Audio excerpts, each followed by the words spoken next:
Hola, muy buenas tardes. Muchas gracias a las personas que están con nosotros. No sabemos si estamos en vivo o no.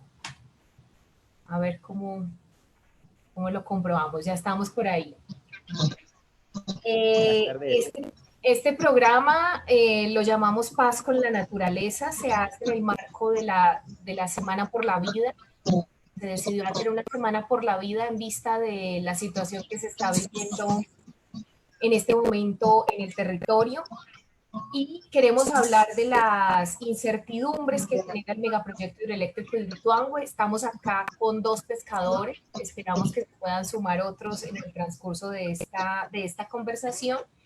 Agradecemos a Sandra Vilardi, profesora de la Universidad de los Andes, ecóloga, por acompañarnos. Hay un montón de preguntas que los pescadores quisieran hacer, que no hemos podido entender de lo que está sucediendo en el territorio, y por eso programamos esta conversación. Además, decirles que esta conversación va a quedar grabada, la vamos a subir también a nuestro canal de YouTube y la vamos a enviar a la Autoridad Nacional de Acuicultura y Pesca, a la Autoridad Nacional de Licencias Ambientales, ANLA, también como testimonio de los pescadores y de los sentires y de la situación que se está viviendo en el territorio.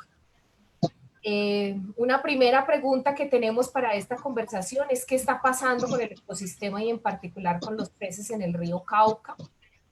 Hemos venido con una preocupación muy grande en esta materia. Los pescadores pues tienen una visión sobre el problema y vemos que las instituciones tienen otra. Entonces quisiera que por favor se presentaran primero y después arrancamos la conversación, si les parece.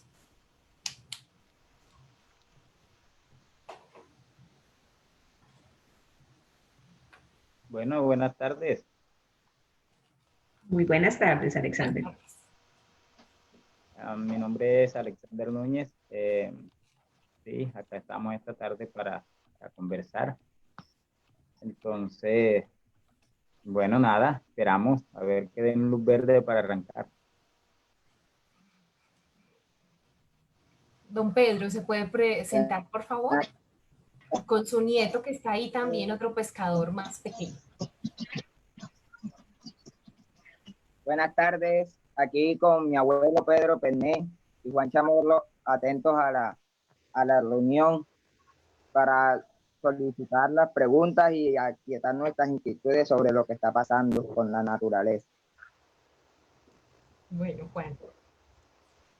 Bueno, no, ya Isabel ya me presentó. Muy buenas tardes para todos. Para mí es un honor poder acompañarlos y poder tener este diálogo sobre sus preocupaciones de los peces y con ese diálogo poder ayudar a que los escuchen de una manera en la que podamos armar puentes mucho más eficientes en esa interacción entre los pescadores y las autoridades y el proceso de seguimiento de las actividades de Ituango y lo que está sucediendo en el río Cauca. Así que muchas gracias por la invitación. No, Sandra, a ti por el tiempo. Bueno, mi nombre es Isabel Cristina Zuleta del Movimiento Ríos Vivos y empezaría por preguntarles a los compañeros qué es lo que está sucediendo en este momento en relación a los peces. ¿Cuáles son los cambios que ustedes ven en el río, en las ciénagas, en el ecosistema del río Cauca? Si quisiera empezar Alexander o don Pedro o Juan, ¿por qué no? El que quiera empezar. Que empiece don Pedro un momentico, que estoy aquí solicitando un lápiz. Bueno. Don Pedro, ¿usted cómo ha visto las cosas? ¿Qué ha cambiado últimamente en el río Cauca y en las ciénagas? ¿Cómo está la pesca? Dile a ellos que ha cambiado. Ha cambiado que no hay peces, salir a pescar, y no coge nada. Y ya uno ya tiene que estar en la casa ahí, esperando a que nos mande nuestro Señor.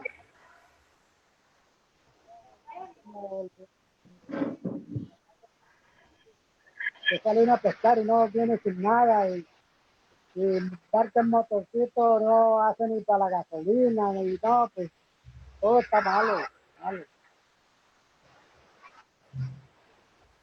Lo que ha querido decir mi abuelo es que han cambiado mucho las cosas, porque antes ellos pues salían a rebuscar, pues a trabajar en el río, se sostenían de eso y poco a poco se ha visto una disminución en eso y por eso es que ya ellos no pueden salir diariamente, porque no le das para el sustento de su familia. Ah, claro. Alexander, ¿tú qué has visto que ha cambiado? Además de la cantidad de peces, como nos está diciendo don Pedro.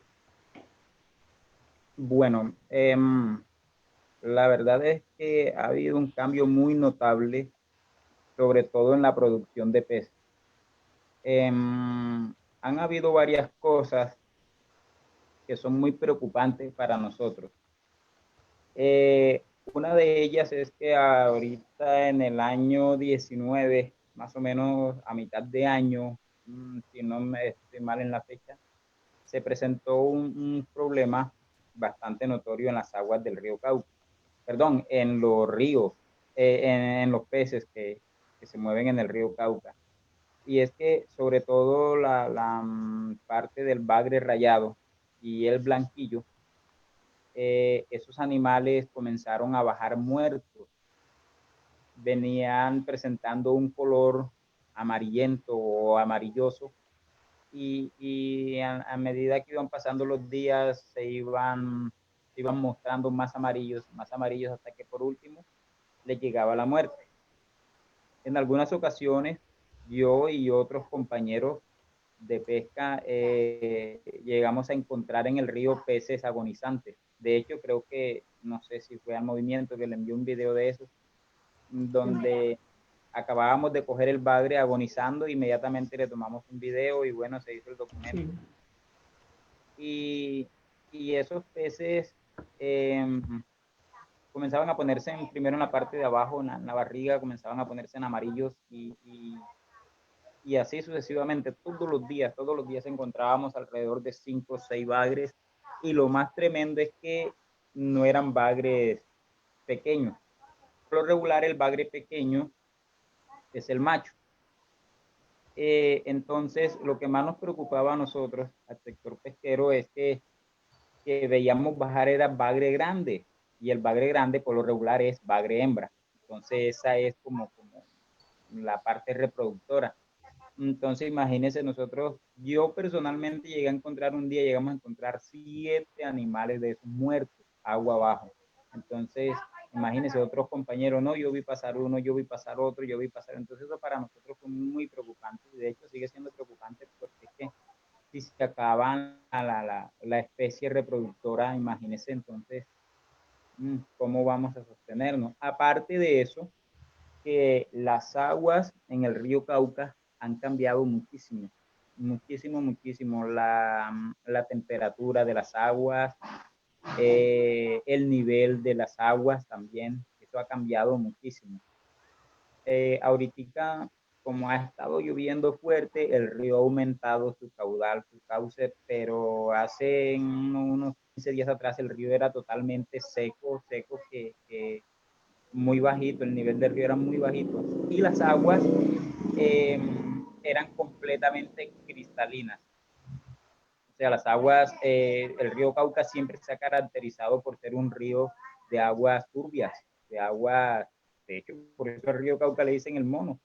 Entonces, en estos últimos tiempos, las aguas del río Cauca, por más que el río de pronto se crecía, siempre las aguas han sido bastante cristalinas, muy transparentes, y eso afecta bastante el ecosistema en el río Cauca. Se pierde el nivel de oxígeno, el mismo río crea sus propias defensas para los peces, porque hay un lodito, un barrito, como uno le pueda llamar, que eso de alguna manera ayuda a los peces también a sostenerse, pero si se acaba ese lodito, se acaba ese barrito.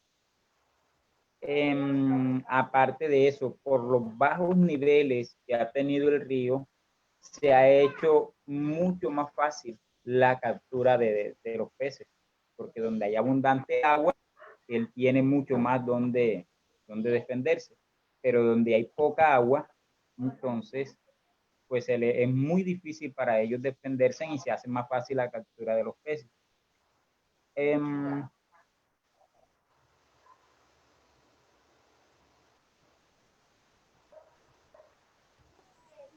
dejamos de escuchar, Alexander. Ya, ¿Sí? sí. Hace más o menos un año y algo, yo estoy muy mal de fecha, pero hubo un tiempo cuando el río se bajó en unos niveles extremados. Y entonces, ¿qué pasó con eso?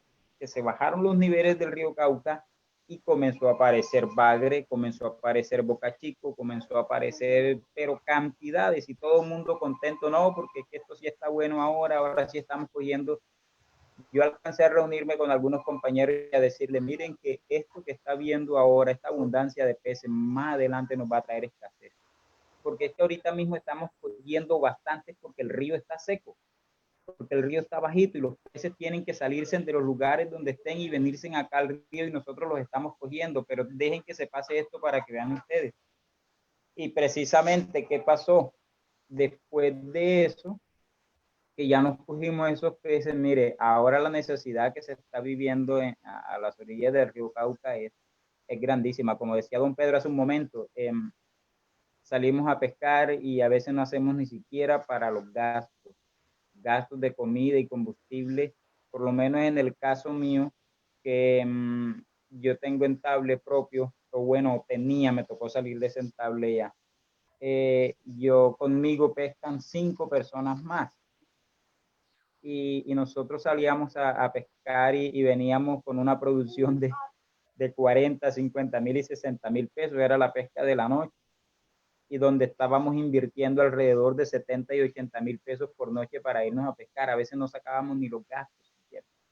Entonces, son cosas que van pasando que a veces no le damos importancia, ¿no? Porque sí, que es que lo que se está haciendo es algo que es en pro del país, el desarrollo, que tales cosas, pero por buscar el desarrollo del país, del cual yo no estoy en contra, pero sí quiero que miremos bien cómo es que el país se va a desarrollar, porque si el país se va a desarrollar es por encima de los lomos de otros, entonces más bien que no se desarrolle. Entonces, por no tener en cuenta esas cosas, se le hace daño al ecosistema, se le hace daño a la naturaleza y por ende se le hace daño a las poblaciones que vivimos a la orilla del río. Entonces es muy preocupante esa parte, de verdad que el río sí ha tenido unos cambios bruscos, tremendamente, unos cambios tremendos. Yo les compartí el otro día y les decía que para esta época nosotros estábamos en vísperas, en muchas ocasiones estuvimos en vísperas ya de creciente, de que el río estaba desbordado, y para este tiempo, si vamos a mirar, el río está en un completo sequedal. Entonces, compañeros, no sé qué se puede hacer con relación a eso, pero sí de verdad que alguien debe de mirar y alguien debe de hacer algo por esta situación. Muchas gracias, Alexander. Aparte de los peces muertos, ¿sí? Aparte de los peces muertos, también ha bajado mucho la producción. Bueno, como les decía el otro día, si el río no tiene suficiente agua para llegar a los humedales, los peces que están en los humedales no van a poder salir tampoco de ellos. Y los humedales son los sitios de reproducción, de acuerdo a mi experiencia que yo tengo como pescador. Cualquiera pudiera decir, yo tengo alrededor de unos 25 años de experiencia como pescador. Y por lo que voy a decir, cualquiera pudiera decir, no, pues perdió estos 25 años. Porque cualquiera pudiera contradecirme hablando técnicamente. Pero les voy a decir algo, y es que algunas personas, hablando técnicamente, dicen que los peces se reproducen en el río, que ahí ese es su lugar donde ellos crecen, donde ellos nacen, donde ellos crecen, y así no es. Los peces se reproducen en las ciénagas, en los humedales. El río es un lugar que cumple un ciclo para los peces, sí. El río es un lugar donde se cumple el ciclo de migración de los peces, que eso lo hacen ellos de año en año. Y es donde ellos salen gordos de las ciénagas, cogen su ciclo de migración, luego cuando vienen las crecientes, lo que nosotros llamamos las primeras aguas, los peces entonces vienen en bajanza, que es lo que nosotros conocemos en parte que decimos que vienen las candeladas, que es el tiempo de apareamiento de los peces. Ellos vienen apareándose y van hasta la ciénaga. En la ciénaga es donde ellos depositan su huevo, en la ciénaga es donde ellos hacen su proceso ¿cómo le diría esta parte? Sí, donde ellos ponen sus huevos y de ahí es donde los pececitos nacen, pero nacen en la ciénaga, no es en el río. Entonces, ¿qué está pasando? Ahorita, hace algunos meses atrás, sin saber nosotros nada en el río Cauca, por lo menos nosotros como asociación nunca entendimos ni nunca supimos lo que pasó. Cuando yo me enteré del asunto, simplemente ya lo habían hecho. Alguien se le dio por decir que iban a repoblar el río Cauca con peces. ¿Y qué hicieron? Pues dieron una cantidad de bocachicos, pequeños bocachicos de unos 8 o 10 centímetros, los cogieron y los echaron al río. Según ellos, para repoblar el río, porque así se podía mitigar un poco lo que estaba pasando en el río Cauca. ¿Y qué pasó con ese repoblamiento? Que toda esa cantidad de peces que se echaron en el río se quedaron enanos, se quedaron chicos. ¿Por qué? Porque ellos adoptaron al río Cauca, lo adoptaron como su hábitat natural. Y el hábitat natural de un pez no es el río. El hábitat natural de un pez es las ciénegas, los humedales, los criaderos. Ese es el hábitat natural de un pez. Entonces, el río es el lugar o es el canal que ellos utilizan para hacer su ciclo de migración. Entonces, esos peces se quedaron pequeños porque ellos se quedaron en el mismo río. ¿Qué está pasando con esos peces hoy en día? Que mucha gente, pescadores y no pescadores, los están cogiendo varados en las playas. Varado es un decir, o sea, no están literalmente, no están varados, están viviendo recostados a las playas. Y vemos personas que cogen 40, 50, 60 bocachicos, pero son de unos 12 a unos, sí, entre 10 y 12 centímetros, están más o menos esos bocachicos. No han crecido más de ahí. Y esos bocachicos ya tienen la barriguita llena de barro, ya tienen las espinitas, ya las tienen ya también por fuera, lo que nosotros decimos las costillas, ya se le salieron a los bocachiquitos, o sea, internamente ya no tienen las espinas en la carne, sino que ya las tienen es independiente de las carnes. ¿Por qué? Porque es que esos animales los echaron al río y defiéndanse como puedan, y así no es. Esos animales hay que echarlos a las ciénegas para que en las ciénegas ellos puedan adoptar la ciénega como su hábitat natural y ahí es donde ellos se van a defender. La ciénega tiene muchas propiedades para los peces alimentarse, especialmente el bocachico, porque el bocachico no se alimenta de que se va a comer un animal muerto o él es un depredador, ¿no? El bocachico es un animal que él se alimenta más que todo de la lama, de la tarulla, del majate. Entonces, en el río eso no existe. Eso existe es en la ciénaga.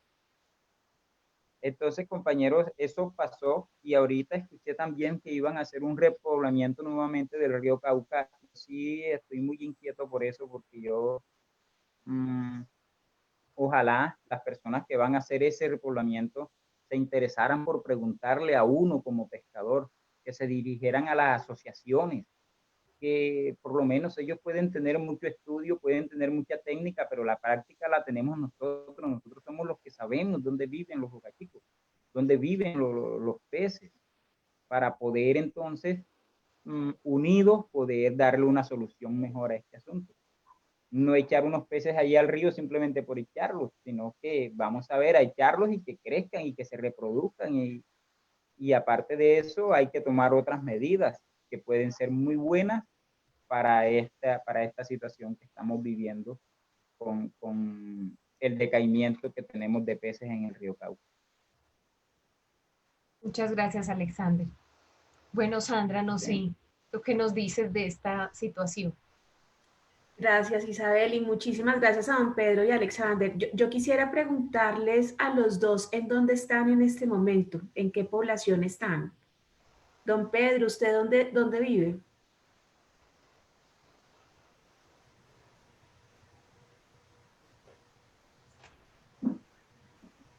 Vivimos en Caucasia. Están en Caucasia. Perfecto. Alexander, ¿y tú también estás en Caucasia? Sí, sí, claro, estoy aquí en Caucasia y pescamos aquí alrededor del municipio. Perfecto. Aquí estamos alrededor por los corregimientos de Guarumo, de Guarpinajo, La Ilusión, Palanca, esos alrededores estamos nosotros. Gracias. Yo creo que Isabel, es muy importante eso para poder ubicar también a las personas que nos están escuchando en dónde está sucediendo esto, ¿no? Digamos que muchas de las personas que están en otros lugares reconocen al río Cauca y la gran problemática en la presa, pero los pueblos ya abajo se quedan un poco difusos, como la misma parte baja del río.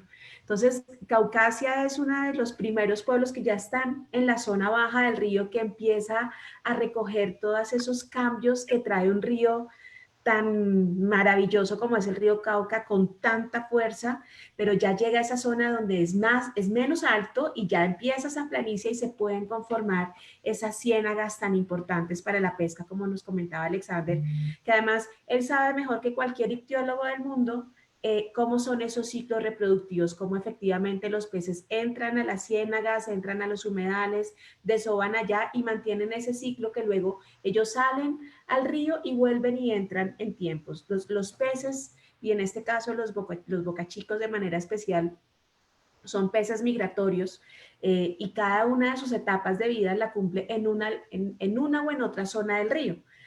Las ciénagas por eso son tan importantes, porque son esos sitios en donde, como bien nos lo comentó Alexander, entran los bocachicos, desovan y los juveniles crecen ahí, engordan y ya cuando están fuertes, gordos, llenos de nutrientes, pueden salir y subir al río para empezar otra etapa de su vida.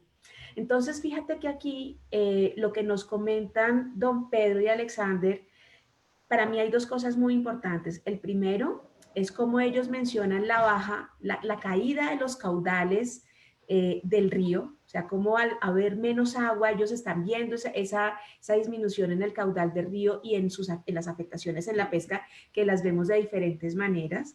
Una, por ejemplo, como en las épocas en donde ha habido pues como nos comentaba Alexander, hace un tiempo pudieron pescar mucho, pero hoy en día la pesca bajó y eso está muy relacionado al pulso del río. Pero hay otra cosa que me pareció muy importante que mencionó también Alexander, que tiene que ver con la transparencia del agua. O sea, ese río Cauca, que es un río que además cruza dos cordilleras de altísima producción de sedimentos, porque son nuestras cordilleras de los Andes, producen muchos sedimentos y además la deforestación le suma otro poco.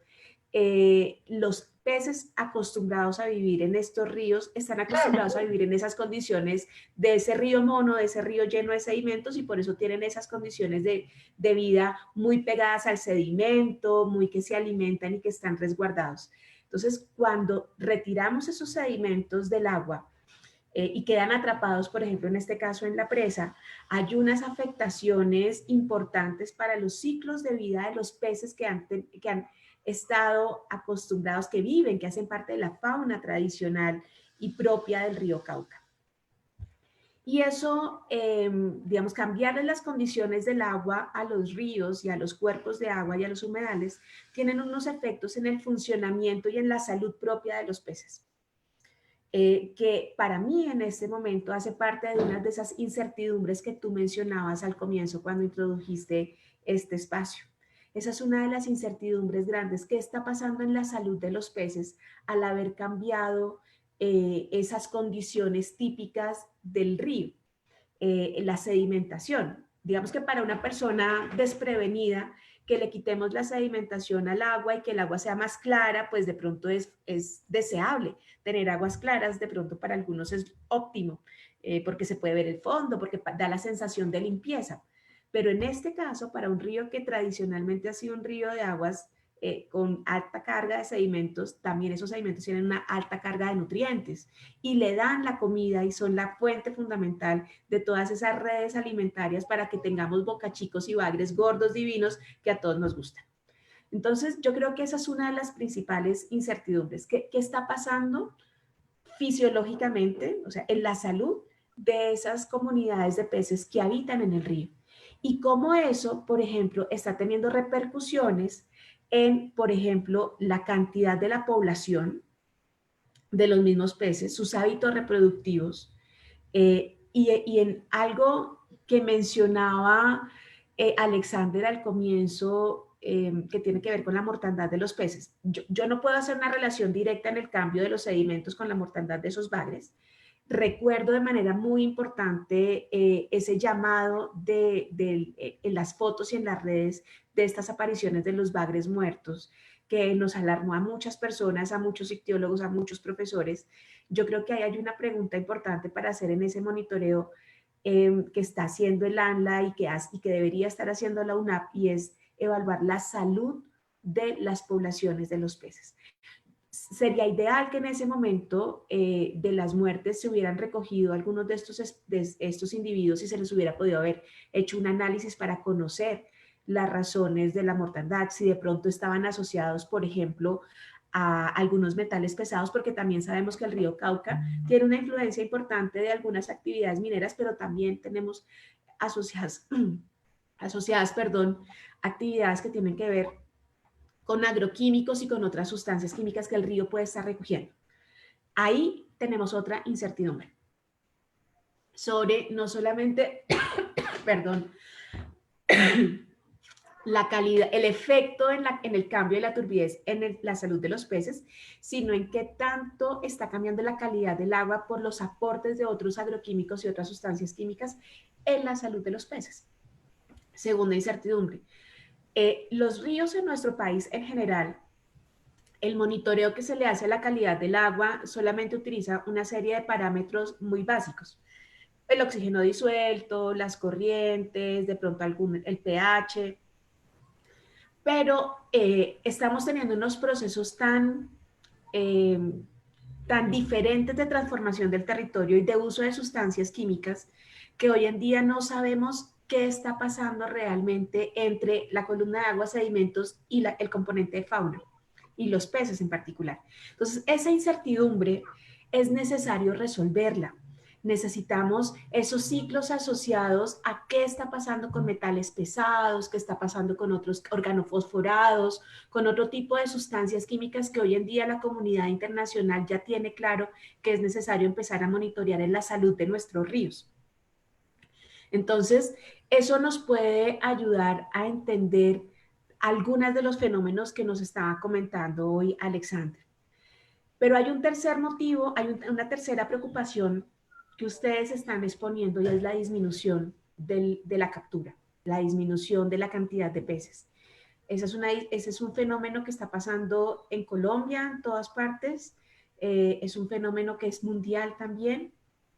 Es un fenómeno que tiene que ver fundamentalmente con la transformación de los hábitats, sumado a, por ejemplo, también procesos de sobreexplotación de algunas prácticas. Yo creo que aquí es muy importante los datos. ¿Qué tantos datos tenemos sobre la producción pesquera? Yo ahí les quería preguntar a don Pedro y a Alexander. Yo sé que el país cuenta con un sistema de estadísticas pesqueras, el CEPEC. ¿Ustedes están asociados o tienen esa información de esos observadores de la pesca que toman las estadísticas pesqueras?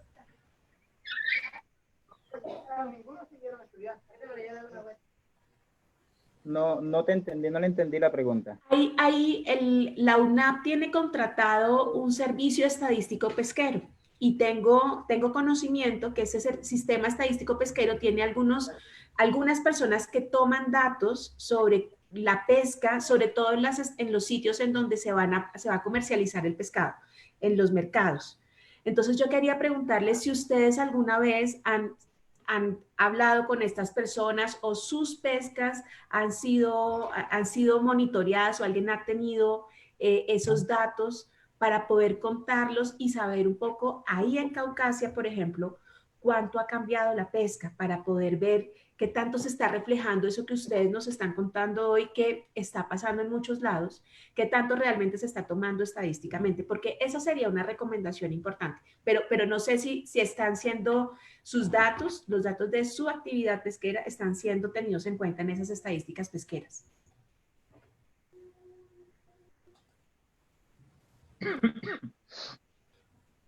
Alexander, ¿te suena? ¿Te suena alguien del CPEC? ¿Alguien tomando esa información de La la verdad pesca? no te puedo decir nada porque no le entendí absolutamente nada. La señal está muy mala. No alcancé a entenderle lo que me está transmitiendo. Bueno, mientras tanto, voy a darle la bienvenida a Rito Mena del corregimiento de Puerto Valdivia, otro pescador ibarequero. Rito, ¿cómo estás? Debes activar tu micrófono.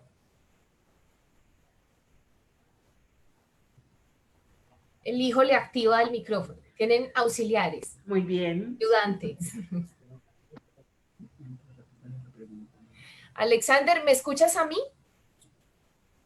No, Isa, no, tengo muy mala señal. Bueno, yo te voy a empezar a grabar los audios para la pregunta a tu WhatsApp. ¿Me escucha? ¿Me escucha? Sí, te escuchamos, Sí. Rito. Sí, muy buenas. Aquí tengo unos compañeros también que ellos vieron bien de venirse a conectar conmigo, también son pescadores, personas que toda la vida también han vivido el bareque. Mi nombre es Rito Mena, fiscal de la Asociación de Mineros y Pesqueros de AMPA, ingresado Movimiento Ríos Vivos. ¿Qué les puedo decir con esta situación que está pasando con la pesca? Es una situación difícil porque hemos conseguido pescado muerto, digamos picuda, bagres, digamos con enfermos. Inclusive ayer encontramos un pescado muerto. Le tomé un video a ese pescado de que no tenía ninguna clase de o sea, de ninguna golpe ni nada, ni como el otro día que hemos cogido los pescados y están, por ejemplo, escamados o como atallados por diferentes partes, pero esta vez que yo lo vi estaba normal, no sé qué está pasando. Y hemos visto bagre, picuda, jetudo, y qué día estuvimos en toda la represa en los dos puentes, donde vimos dos pescados, dos jetudos muertos, y no jetudos grandes, y no sé qué está pasando. Y la otra es que ya uno para conseguirse un pescado, anteriormente nosotros tiramos un atarrayazo aquí, por ejemplo, en la noche cuando llovía, y uno sale y ya le da brega con ese 2 o 3 barbudos. A veces tiene que ir hasta la propia represa para poderse coger un barbudo. Entonces la situación ha sido difícil con nosotros los pescadores. ¿Qué más les digo? La cuestión de que baja una cantidad, a veces una cantidad de lodo que uno consigue, también lo tengo ahí, que he ido a atarrayar y he conseguido una cantidad de lodo en el río. No se sabe, no puedo decir que si es de allá o es de acá. El río también a veces cuando sube y baja, a veces tiende a estar queda blanco, una mancha blanca. O sea, yo, por ejemplo, he ido a donde le lavan, por ejemplo, a donde tienen las cuestiones de cemento, y ahí ande ellos, en las quebradas, bajo una mancha blanca como si fuera cemento, no se sabe qué será.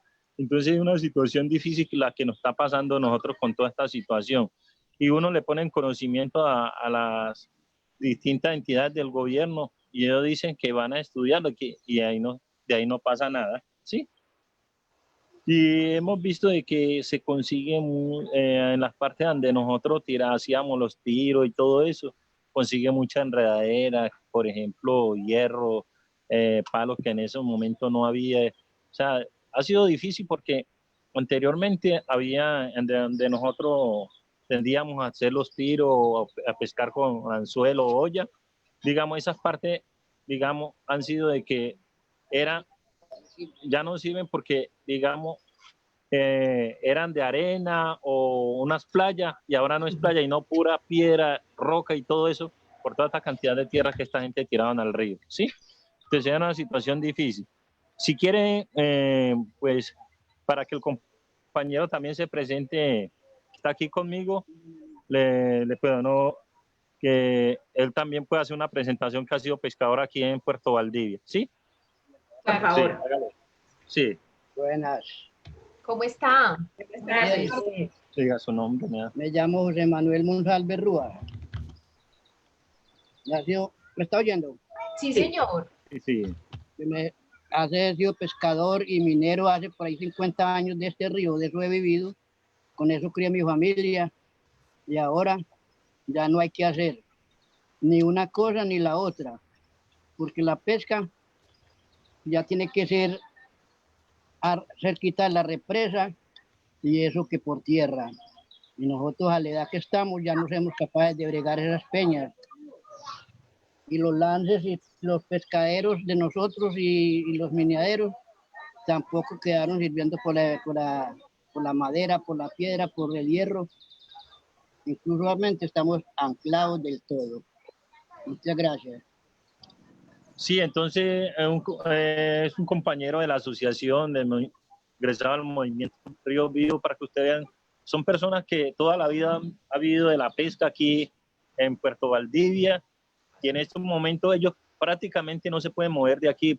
Pues nosotros todavía aquí nos podemos mover, podemos ir de pronto hasta la represa, cogernos un barbudo o de pronto hasta un chere, pero ellos no se pueden mover en estos momentos. Esta es una situación difícil porque la edad de ellos no se los permite montar una moto como movemos nosotros.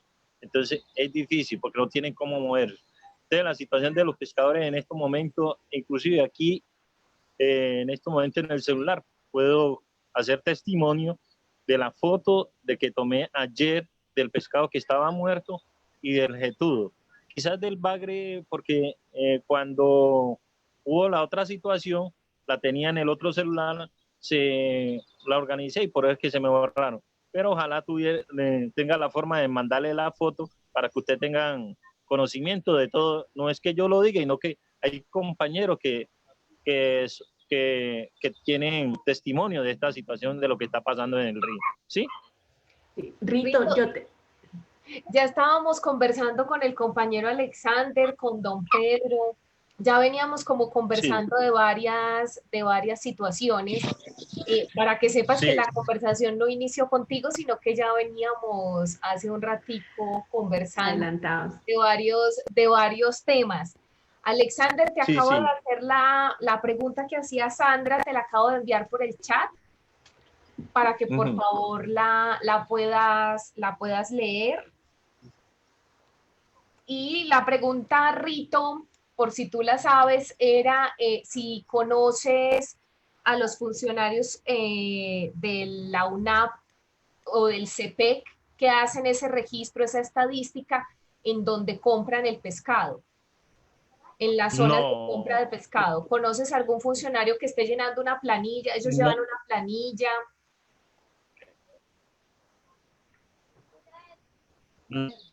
Cristina, ahora y la compañera que está allí presente, yo era anteriormente el representante legal de la asociación y me acuerdo de cuando hicieron las reuniones y todo allá en Caucasia. Se presentó el director de la UNAP y las diferentes, pero ninguno en este momento que haya venido a ver cómo se organiza la cuestión, como usted está viendo el pescado, en este momento nadie se ha hecho presente con respecto a eso, ¿sí?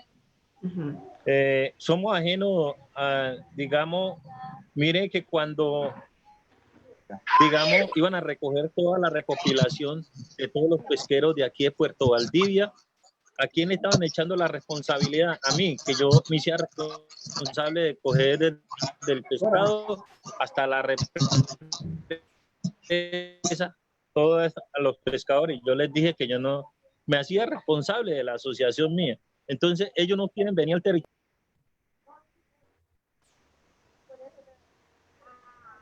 Rito, te dejamos de escuchar. Tienes el micrófono apagado, Rito. Rito, se te apagó el micrófono. Ya el hijo le está haciendo la asistencia técnica. Alexander, ¿tú pudiste leer la pregunta? ¿Me escuchas? Sí, claro. Sí, ya te escuchamos. Le vamos a dar la palabra a Alexander y ahorita seguimos contigo. Ah, listo. Por eso es una reunión de Zoom, porque hay mucha gente. Usted puede tomar otra reunión. Bueno, gracias, Isa, por mandármela por escrito. Este es de Caucasia. Bueno, lo de la pregunta, tanto como de pronto conocer a esas personas, no. Pero sí tengo conocimiento de que al sitio donde nosotros llegamos o donde llegan la mayoría de los pescadores a vender la producción de su faena de pesca, ahí habían unas personas que no sé a qué entidad pertenecen, porque la verdad no sé si pertenecen a la UNAP, no sé si pertenecen a Humata, la verdad no sé, nunca me fijé en eso, pero sí llevan un control. Ellos toman las medidas de que cuánto pescado se trajo, cuántos bocachicos se cogieron en la noche, cuántas libras de bagre, cuántas unidades de bagre, y así sucesivamente ellos llevan ese informe. También llevan informe de quién fue el pescador que los trajo. Y bueno, esto no es algo que sea oficial, solamente es una suposición. Pero se supone que esos datos se están recolectando para EPM. Esos datos no se están recolectando, se supone, que se estén recolectando para alguna entidad en específico, sino que es para EPM. Y se han llegado a oír comentarios de que eso es para poder hacer un censo de los pescadores, de cuántos pescadores hay en el río Cauca. Entonces, allí analizando nosotros podemos deducir que está mal hecho, porque es que no todos los pescadores llegamos a ese sitio de venta para vender la producción que hayamos nosotros cogido de peces durante la noche anterior o el día anterior, porque habemos pescadores que nosotros mismos algunas veces vendemos el pescado, lo vendemos en la calle, así de simple. Otras veces el comprador, la persona que le recibe a uno la producción, viene hasta la misma casa donde nosotros estamos y allí le hacemos entrega de lo que cogemos, y entonces esas personas que están allá tomando esos datos no tienen conocimiento de que uno está vendiendo esos peces por acá, por otra parte. Entonces, si eso es para eso, si es para hacer un censo de cuántos pescadores hay, no está bien el método, porque no están llegando a los sitios. Hay personas que se quedan en los sitios de pesca y envían su producción, la envían en Johnson's transportadores, y entonces a esas personas no se les coge ese dato tampoco. También suele pasar algo, y es que a veces las personas creen que porque cuando se habla de pescador, se habla de una persona individual, y nosotros como pescadores, nosotros, por lo menos en el caso mío y en el caso de mis hermanos, nosotros teníamos formado prácticamente una microempresa. ¿Por qué? Porque nosotros le producíamos o le albergábamos trabajo a 5 personas más, aparte de nosotros como dueños de entables. Porque con nosotros, no solamente nosotros pescamos con redes y redes motorizadas, nosotros pescamos con chinchorros, con chinchorras, y pescamos con trasmayos bagreros. Y eso se requiere de un personal no solamente se requiere de una o de dos personas para pescar. Ejemplo, si uno se va a pescar con anzuelo, pues claro, efectivamente, una sola persona puede pescar con anzuelo. Si se va a pescar con atarrayas, ya se necesitarían dos personas para pescar con atarrayas. Si se va a pescar con trasmayos bocachiqueros, dos personas pueden pescar con trasmayos bocachiqueros o una persona que... Pero en el arte de nosotros, donde tenemos motos Yamaha 40, de 40 caballos de fuerza, tenemos chinchorros que miden hasta 70 metros, que es lo permitido por la entidad, por la UNAF, ¿sí? La malla mínima es de 7 centímetros de ancho también. Todas esas normas nosotros tratamos de aplicarlas. La altura es de 3 metros, 2 metros y medio a 3 metros, la altura, lo que cala la manta de agua. Entonces, todas esas medidas nosotros tratamos de aplicarlas. Y con nosotros, en esa clase, en esa forma de pesca, se necesitan de 5 a 6 personas para trabajar. Entonces le toman el dato es al dueño del entable, al que va a vender, y los otros pescadores dónde quedan. Entonces, en base a eso, pienso que el censo se está haciendo mal hecho. El censo se está haciendo mal hecho porque, o sea, deberían de ir a la zona de influencia, al lugar donde se está verdaderamente, donde se está trabajando. Se debería de hacer una investigación más profunda para saber realmente quiénes son los pescadores. Ahora, que nosotros como pescadores, nosotros estamos certificados hace muchísimos años. Estamos certificados por la UNAP, anteriormente cuando era el INPA, cuando era cuando era INPODER, cuando era UMATA, todas estas entidades que eran las que nos certificaban a nosotros teníamos todos nuestros respectivos carnets de eso y nosotros íbamos al río con nuestra identificación de pescadores. Entonces creo que una de las formas más viables para saber cuántos pescadores hay, pues hay que mirar ese registro. Hay que mirar ese registro para que las personas, para que puedan saber verdaderamente cuántos pescadores hay. Actualmente a muchos de nosotros como pescadores nos ha tocado emigrar del río. Ya no podemos trabajar en el río. ¿Por qué? Porque, o sea, si ya vamos y en vez de traer lo que nos va a quedar son deudas, compromisos, entonces ¿a qué vamos al río? Ya no podemos ir a pescar. Por lo menos en mi caso, personalmente, yo tuve que vender el entable que tenía. Un motor fuera de borda, 40 Yamaha, me tocó venderlo. Lo único que tengo por allí ahorita mismo actualmente es una chinchorra, aunque yo sigo pescando porque voy con mis hermanos, pero ya no me daba para sustentar, para yo tener ese entable. Entonces, me ha tocado emigrar también. ¿Por qué? Porque al no haber nada, entonces me ha tocado dedicarme al mototaxismo, me ha tocado dedicarme a la parte del taxismo también, en fin, buscar otras alternativas porque es que en el río ya no da. Pero toda mi vida del río, toda mi vida, todo lo que he conseguido, gracias a Dios, lo he conseguido ha sido del río. Entonces, me parece pues muy grave esta situación que uno de un momento a otro tenga uno que dejar de hacer lo que uno sabe hacer, en lo que somos profesionales, porque lo digo con mucho orgullo, y si a alguien no le gusta, de que puedan escuchar más adelante este video, pues de mala si no les gusta, pero soy un profesional en el arte de la pesca, soy un profesional. Entonces, es muy difícil para mí tener que abandonar mi arte y dedicarme a otras cosas que yo no sé. A este año, apenas el año pasado, pude adquirir la licencia de conducción porque me tocó mirar a ver qué podía hacer para poder conducir un automóvil para dedicarme al taxismo. ¿Por qué? Porque dejé mi arte porque ya no podía conseguir nada. Entonces, es muy difícil esa situación porque por todo lo que se viene dando, todo el proyecto, el megaproyecto de Hidroituango, de alguna manera, aunque no lo quieran aceptar, nos han desplazado. Aunque no lo quieran aceptar, nos han quitado nuestra fuente de entrada, nuestra fuente de trabajo, que es el río Cauca. Al quitarle las aguas, se han perdido la producción de peces, y eso sí, pues toca mirar a ver cómo se soluciona, cómo se hace algo con eso, porque la situación es muy difícil. Entonces, no conozco la persona directamente, no las conozco. Es más, si les digo que es de la UNAD, les puedo decir mentiras. Si les digo que es de la UMATA, les puedo decir mentiras. Pero sí sé que ahí venían unas chicas, unas jóvenes, llegaban ahí al puerto y ellas tomaban esa información.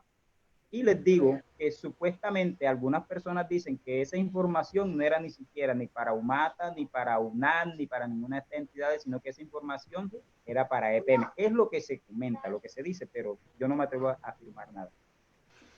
Sandra, yo quisiera ir también recogiendo, y bueno, no sé si conoces, Rito está mucho más arriba, en la zona donde está Rito no hay ciénagas, o él no tiene el acceso que tiene y la experiencia con las ciénagas que tiene Alexander y don Pedro, porque su experiencia ya es de cañón. O sea, su pesca es más de cañón, es decir, Alexander ya está en la zona plana, pero Rito sí está en la zona arriba, cañonada, y por eso a los adultos les da tanta dificultad y es un problema tan grande poder moverse, porque no tienen las mismas condiciones que los más jóvenes. Pero quería hacerte una pregunta, y es esa inquietud que tiene Alexander y que la tienen otros compañeros. ¿Por qué, teniendo los conocimientos que tienen, no sabemos la entidad que hizo el repoblamiento, por qué lo hacen en el río y no en la ciénaga? ¿Por qué sí, haces el repoblamiento en el río? ¿Alguna explicación técnica o no? De hecho, no hay ninguna explicación técnica que la justifique. Yo creo que sí es muy importante saber quién la hizo y cuándo. Alguno de ustedes puede recordarme de pronto la fecha del repoblamiento, porque la información que yo tengo es que se ha insistido mucho en que los repoblamientos están científicamente comprobados que no son buenos para el río. Hay un montón de problemas asociados a, por ejemplo, a empobrecimiento genético, o sea, como que los peces y los alevinos que se siembran son siempre hijos como de los mismos, entonces la diversidad genética de esos peces empieza a ser un problema y hay un empobrecimiento, entonces no es una solución a largo plazo ese tipo de siembras. Entonces sí es muy importante saber cuándo se hizo y quién la hizo, porque sé que se ha insistido mucho en poder gestionar la restauración de la conectividad del río con las ciénagas y hacer procesos de restauración de esa conectividad y de los hábitats. Y sé que hay una tensión importante entre quienes han querido seguir insistiendo en el tema de los repoblamientos y las otras visiones de restauración ecosistema y de la conectividad ecosistémica. Entonces, yo creo que es importante saber porque eso no estaría avalado por ninguna autoridad científica, ese repoblamiento. Perdón, yo por lo menos no me atrevería a hablarlo con nombre propio, pues para de pronto no ir a causar disensiones, ¿verdad? Pero lo cierto es que un personaje supuestamente profesional en su arte, en una capacitación que nos daba, él nos decía de que los peces, ellos desovaban en el río y las corrientes del río eran los que llevaban los huevos y los metían a la ciénaga. Así nos dijo. Ese muchacho tiene que ir a repetir ictiología y ecología. Yo creo que sí. Pero es que la está difundiendo por todas partes. No, qué peligro, qué peligro. Y yo sí creo que ahí hay que hacer una recomendación. Si es un muchacho que es funcionario de alguna autoridad o de alguna organización que está teniendo procesos, creo que hay que hacer una llamado de atención a la entidad, porque no puede ser. Y miren, pasan esos casos. Yo además creo que a veces son bien intencionados. Miren, vieran lo que yo he visto con muchachos recién egresados, yendo a comités técnicos, dicen unas cosas que preocupan. Y el problema es que representan a una entidad que tiene una solvencia y un respaldo y una credibilidad. Y terminan diciendo cosas que no son. Entonces yo creo que ante ese tipo de cosas, yo sí creo que hay que hacer un llamado de atención a la entidad a la que ese funcionario representa y decirles, por favor, mándennos funcionarios con más experiencia y por favor revisen lo que está diciendo este funcionario porque va en contravía de lo que dice la ciencia, de lo que, miren, de esto hay experiencias en Brasil, la misma profesora Luz Fernanda Jiménez que yo aprecio y que respeto mucho, ella es una detractora principal de los temas de repoblamiento. por todos los efectos que tiene en la diversidad genética. Entonces yo creo que ahí hay que tener mucho cuidado y hay que solicitar una revisión de quiénes son los funcionarios y qué actuaciones están haciendo al respecto. Pero Isabel, hay una cosa que estaba diciendo Rito hace un rato que a mí me preocupó mucho. Rito, tú nos estabas comentando que en la zona en donde tú pescas, que antes eran de arena, eran fondos de arena, hoy en día están fondos llenos de madera, de hierro, como de escombros. A mí me gustaría un poquito que me contaras un poco sobre esos cambios del fondo del río.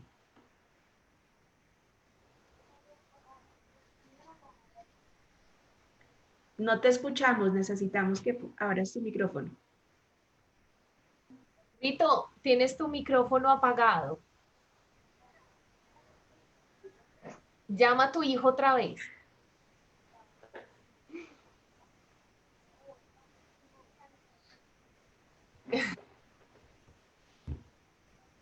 Bueno, por acá en el chat también nos están haciendo unas preguntas mientras llega el hijo de Rito. ¿Cuál es la causa de la problemática que describe Alexander? Sí, hola, ¿me escucha? Sí. ¿Me escuchan Rito, ahí? ya te escuchamos. Hola, Sí, Te escuchamos. ¿se me escucha? Bueno, sí, Rito. la cuestión es de que anteriormente nosotros, como te iba diciendo, nosotros íbamos y la tiramos a la atarraya en cualquier manso de que se conseguía en la ladera del río Cauca, y nosotros conseguíamos, o sea, no era de que se nos iba a enredar la atarraya tanto como actualmente, porque tiramos y había mucha arena en todos los mansos donde nosotros tiramos, en los puntos pues donde nosotros, ahora nosotros tiramos, como te vuelvo y te repito, y es una cantidad de piedra enorme, hierro, madera, una cosa terrible. Y es una cosa que yo, ojalá, como usted, como me dice, algún día usted fuera donde toda esta gente tiraba tanta cantidad de tierra, que eso llegará un momento que eso llega acá abajo. Ha bajado un poquito, pero llegará un momento que eso, que no se sabe Caucasia cómo irá a quedar. Es una situación difícil la que, de toda esta cantidad de tierra, palos, hierro, de la que se vino en esta ladera. Uno tira al anzuelo y ahí mismo a veces se enredó, pierde 5, 6, 7, 8 o 10 anzuelos para coger. O si no, a veces en la atarraya la tira y a veces tiene que mocharla porque la parte donde la tira, digamos, se queda allá. Tengo una anécdota para contarles que un compañero de nosotros un día cualquiera me llevó. Estaba empezando la carretera cuando en esa época eran como hace por ahí como dos años más o menos, cuando este compañero me llevó que tenía una atarraya enredada y yo personalmente me tiré y le digo que si nosotros nos tiramos fue porque nos vinimos de la orilla hacia afuera y conseguimos una cantidad de mallas que estaba enredada en la atarraya, que ahí esa atarraya no se podía sacar porque sinceramente si la sacábamos salía vuelta, vea, digamos un colador, pero un colador con huecos gigante, no es como una atarraya. Entonces toda esta situación que yo les cuento es una situación que yo la he vivido y la he compartido con mis compañeros y la sigo compartiendo. Y no se sabe qué es lo que va a pasar. El otro día cuando vino los funcionarios de la UNAT aquí, les dije de toda esta cantidad, quizás el mismo gobernador que estaba de ese entonces le dije de toda esta cantidad de toda esta situación que estaba pasando con las sociedades del río, de palo, hierro y todo eso. ¿Qué hicieron aquí? Hicieron una limpieza aquí abajito, aquí debajo del puente del puerto. Cortaron una madera y ya, y con eso justificaron que ya habían hecho la limpieza. O sea, es una situación que nos ha pasado porque usted sabe que estos funcionarios se lavan las manos el uno con el otro y el otro con el otro. Que no se sabe qué va a pasar con nosotros los barequeros y los pescadores del río Cauca. ¿Sí? ¿Aló? Te quiero hacer una Sí. pregunta y es, en esas zonas de los remansos ¿Aló? donde tú ibas, ¿me escuchas? ¿Sí me escuchas? Rito, ¿Aló? Sí, Sí, oiga. bueno. Sí. Entonces, la pregunta que te quiero hacer es, de esos remansos donde tú ibas a pescar, que antes no se enredaban las cosas, digamos que si de todos los que ibas, ¿cuántos hoy en día, dime tú si la mayoría, el 100%, solo la mitad, están con esos escombros, están con esa dificultad para pescar? Es muy importante y te voy a decir porque luego me das esa respuesta. Porque el río, sí, no solamente, digamos que la mayoría de las personas piensan en el río solamente en el agua, pero la cubeta, sí, del río, el cauce del río, el sedimento del río, la parte del fondo del río es supremamente importante para los peces. Muchos de ellos, como yo les comentaba hace un rato, viven en las zonas del sedimento, viven asociadas a ellas, en algunos lugares encuentran refugio, pero es muy importante ver qué tantas zonas están afectadas por estos escombros y por estos residuos, porque eso es importante entenderlo para las dinámicas de población de los peces y las zonas también de alimentación. Entonces, Rito, cuéntame, de la totalidad de las zonas estas de los remansos, ¿cuántas cambiaron? ¿Y hace cuánto cambiaron? Eso cambió prácticamente desde que empezaron a hacer esta carretera. Porque el 80%, yo digo que el 80 o quizás el 90, en todas las partes donde nosotros tiramos prácticamente, hay que tirar, o sea, si es una boya que tú tiras con un anzuelo, tienes que tirarlos con una boya para que no se te enrede.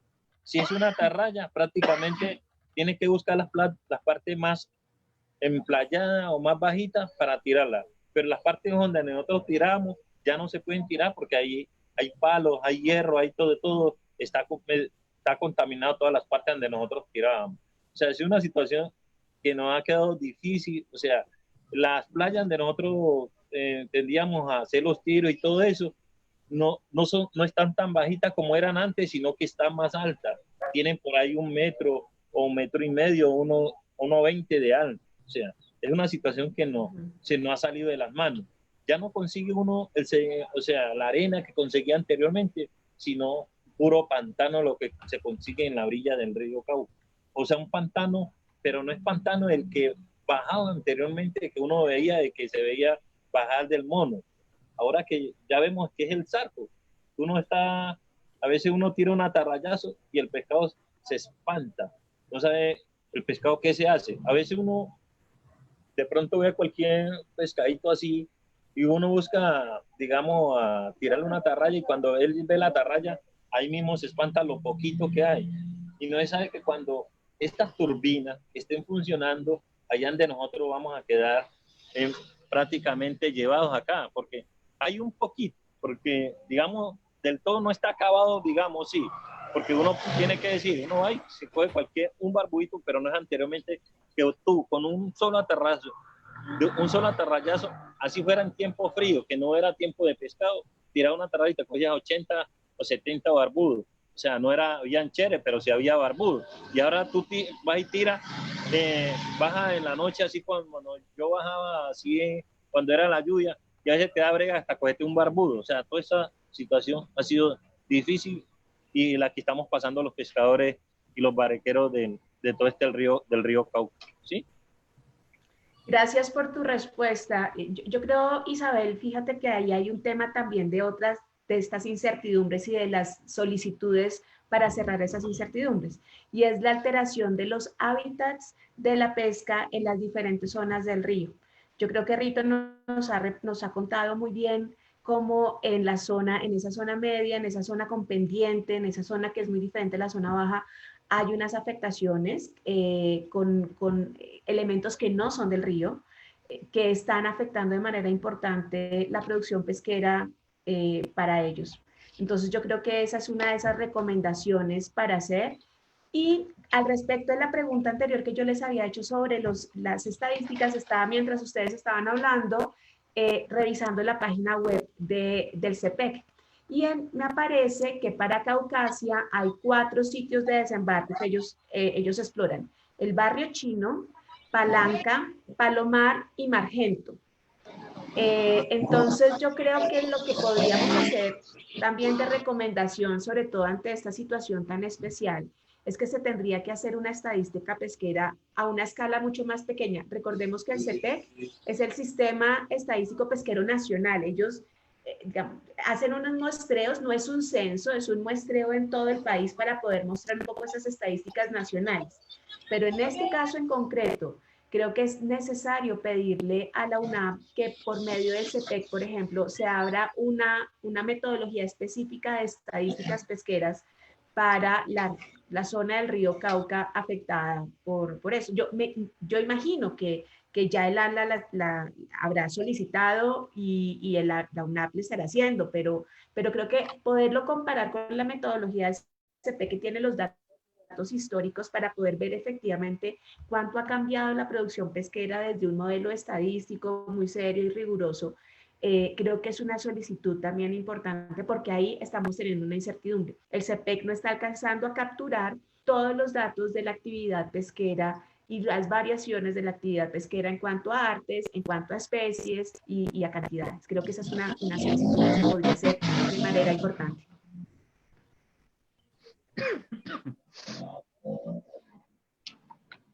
Entonces, eso es por parte del CPEG, es el encargado de hacer el sondeo.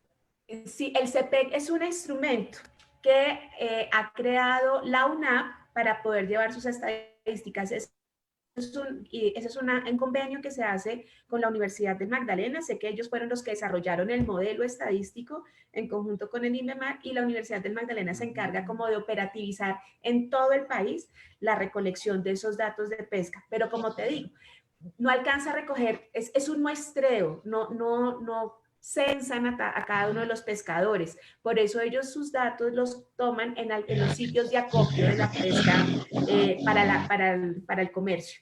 Entonces, los puntos que no sé si los reconozcas, que están acá en la página web, son Barrio Chino, Palanca, Palomar y Margento. No te escuchamos, Isa. De Caucasia. Están aquí abajito de Caucasia. Sí, y no hay ninguno en esos sitios son corregimientos de Caucasia.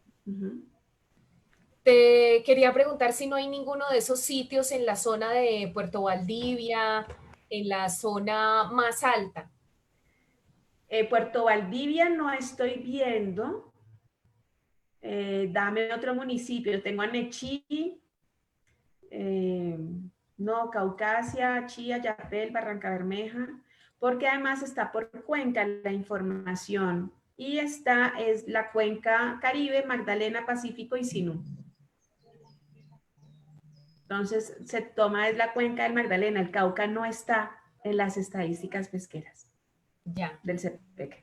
Bueno, quería contarte que hay un debate en las personas que nos siguen. Muchas gracias a los que están ahí algo para... pendientes de nosotros. Sí, Alexander.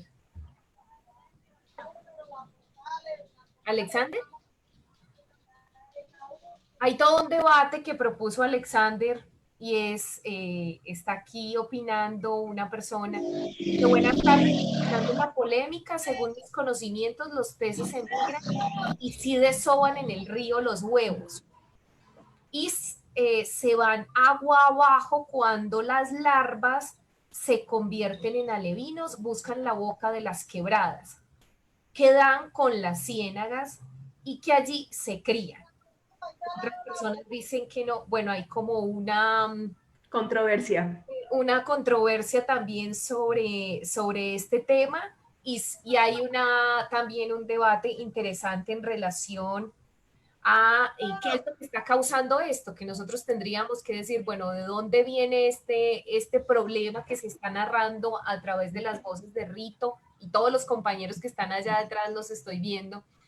Y a través de la voz de Alexander y don Pedro que se nos fue, pues nosotros realmente lo que vemos es que sí hay un cambio muy drástico a raíz del megaproyecto hidroeléctrico de Hidroituango, pero también ha habido un cambio paulatino en el río a raíz de la megaminería. El río cambió, por ejemplo, mucho con la contaminación que se dio en Buriticá, una mina de la multinacional Continental Gold, que estuvo sancionada por la autoridad nacional, por la autoridad por la CAR, por Antioquia, por contaminación de una quebrada, y esa quebrada pues va a dar al río. Ahí se produjo, digamos, una situación bien complicada. No es la única, hacia arriba también hay minería en Marmato que va a dar al río Cauca. Esto en la parte alta, pero también en la parte baja hemos tenido problemas con esta minería, que hay que aclarar, no es la minería de los compañeros del cuerpo, no es la misma minería porque ellos acá no tienen retroexcavadoras ni nada de esto. La minería artesanal, que es del cañón del río Cauca, es ancestral, es con bateas como la que tengo yo al fondo, es en relación con el bosque seco tropical, es con un molino que ellos le llaman, y es una manera de filtrar las arenas, de separar las arenas. Entonces no tiene nada que ver esa minería con el barequeo ancestral y artesanal. Entonces quería contarte que si hay un debate en este momento en redes, no sé si es que depende del tipo de especies. Mira, o hay una generalización en la que podríamos decir, bueno, eso se da por esto y por esto. Sin duda, en la gran diversidad de peces que tiene el río Cauca, algunas podrán desovar en el río, exclusivamente en el río, pero aquellas especies de importancia pesquera, la mayoría desovan dentro de las ciénagas. Y yo creo que aquí lo importante es poder remitirse a la información científica de los grandes ictiólogos y ecólogos de este país que nos han enseñado eso. Yo creo que es importante además reconocerlos en la medida del pulso de inundación y de la conectividad con las ciénagas. O sea, tenemos que recordar que es que las ciénagas y los humedales son esos sitios en donde se concentran los nutrientes, baja la tasa y la velocidad del agua y permite precisamente dar esas condiciones como mucho más amables de cuidado para que los juveniles puedan crecer y puedan alimentarse, para que algunas especies de pronto reproducen fuera, o sea, pero no van a ser la mayoría. Entonces, digamos que aquí lo importante, sobre todo Isabel y amigos, es el papel importante de las ciénagas y de los humedales como lugares de reproducción y de guardería de las especies, para que ellos puedan crecer, porque les va a suministrar mucho más alimento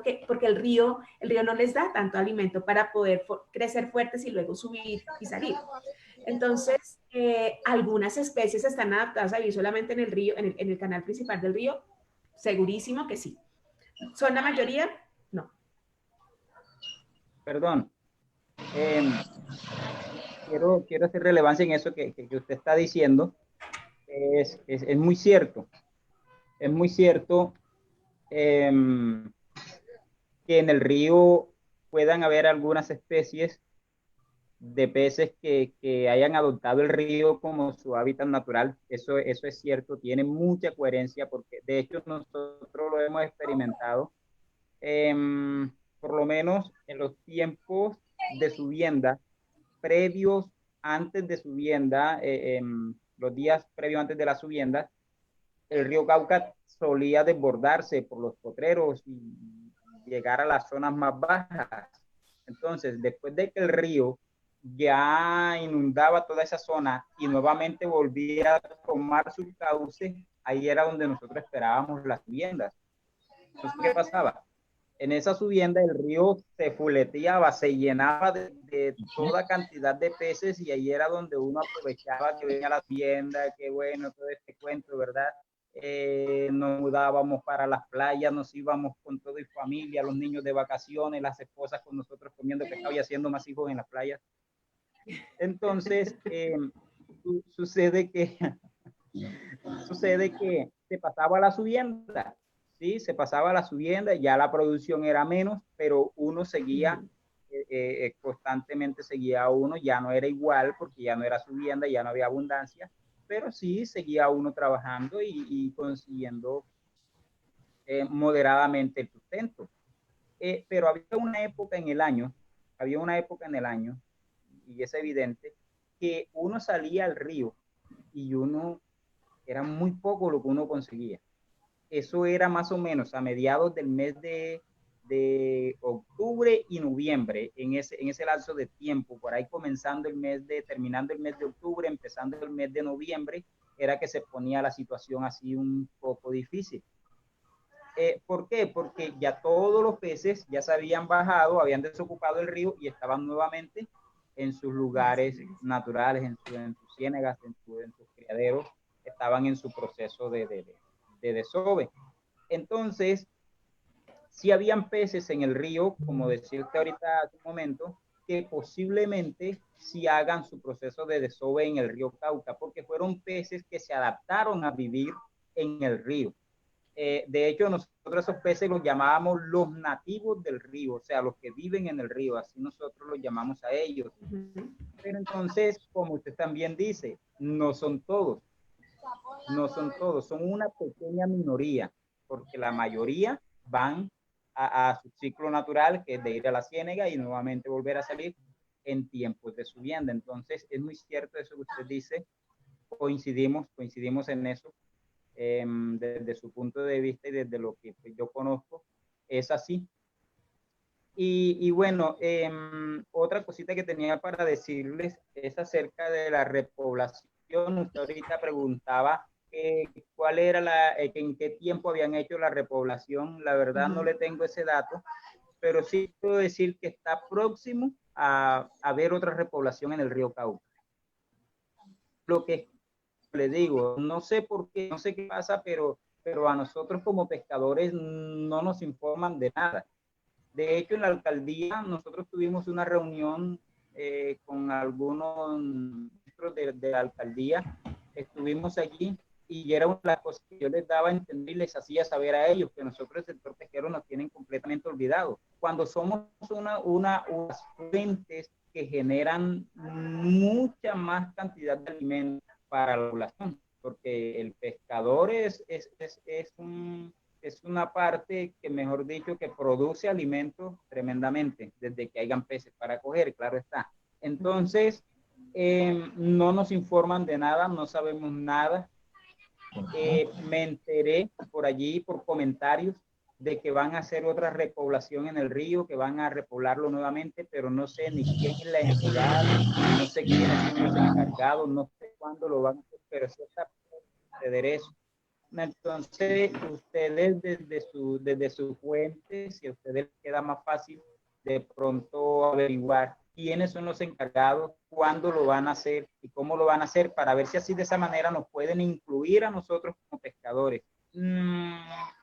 Y espero que si ellos llegan a alcanzar a ver este video, me entiendan. No es de pronto de uno buscar para uno acaparar lo que se va a hacer, sino más bien es para uno darles desde nuestro punto de vista como pescadores, desde la experiencia que tenemos, poder aportar algo, poder ayudar, para que no se cometa el mismo error de repoblar el río en vez de repoblar los criaderos. Entonces, pues la verdad no tengo fechas, ni sé tampoco quiénes son las entidades encargadas de eso, pero si se pudiera averiguar sería muy bueno para poder que nos incluyan en eso. De hecho, la vez pasada que se hizo una repoblación de esto, no llamaron ni siquiera a pescadores, llamaron a personas ajenas a la pesca y fueron los que hicieron todos estos trabajos. Y así sucede aquí en Caucasia. Personas ajenas a la pesca son las que hacen los trabajos de pronto que tienen que ver con la parte pesquera para ayudar, para medir las aguas del río, para esas cosas, y a uno no lo incluyen para nada en esa parte. Y ahorita mismo la única universidad que ha estado como muy pendiente de nosotros, y no sé por qué, a veces digo, bueno, de esos tan buenos no dan tanto, es la Universidad de Córdoba, que están muy al tanto de nosotros. De hecho, nos llaman muy menudo, nos preguntan que cómo está el río, que cómo van, si están cogiendo peces, no están cogiendo, qué clases de peces están cogiendo, porque ellos están llevando un informe de eso. De hecho, ellos mismos vinieron una vez y nos propusieron comprarnos los peces que nosotros cogíamos, pero completamente vivos, sin maltratarlos, para ellos ponerles un pequeño dispositivo, y luego lo sueltan, y para saber qué tanto emigran esos peces, qué tanto de pronto puedan que el tamaño cuando los cogimos y el tamaño después cuando se vuelvan a coger. Bueno, todas esas cosas. Entonces ellos están muy pendientes de nosotros de eso, pero sí nos dijo un funcionario de ellos, sí nos dijo que toda esa información era para EPM. O sea, la empresa, la Universidad de Córdoba está haciendo ese trabajo para EPM. EPM es el que está monitoreando todo eso a través de la Universidad de Córdoba. Entonces, bueno, ya lo saben. Yo quería, Alexander, preguntarte, es que ahorita Rito habló de una mancha blanca, habló de una mancha blanca que es como si fuera cemento. Y que esa mancha blanca, yo la he venido escuchando ya hace un buen rato, la he escuchado como en 3 periodos, nunca hemos podido saber porque la mancha pasa, entonces cuando alcanzamos a alertar, a decir algo, pues no hay muestras, no hay nada, no sabemos. ¿Esa mancha ustedes la han visto en Caucasia o solo se ha visto en la parte alta?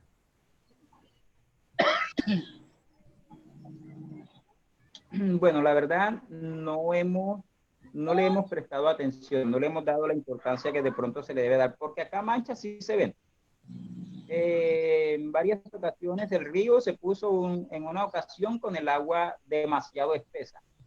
O sea, el río bien bajito y el agua espesa como cuando hay avalanchas, como cuando hay derrumbes.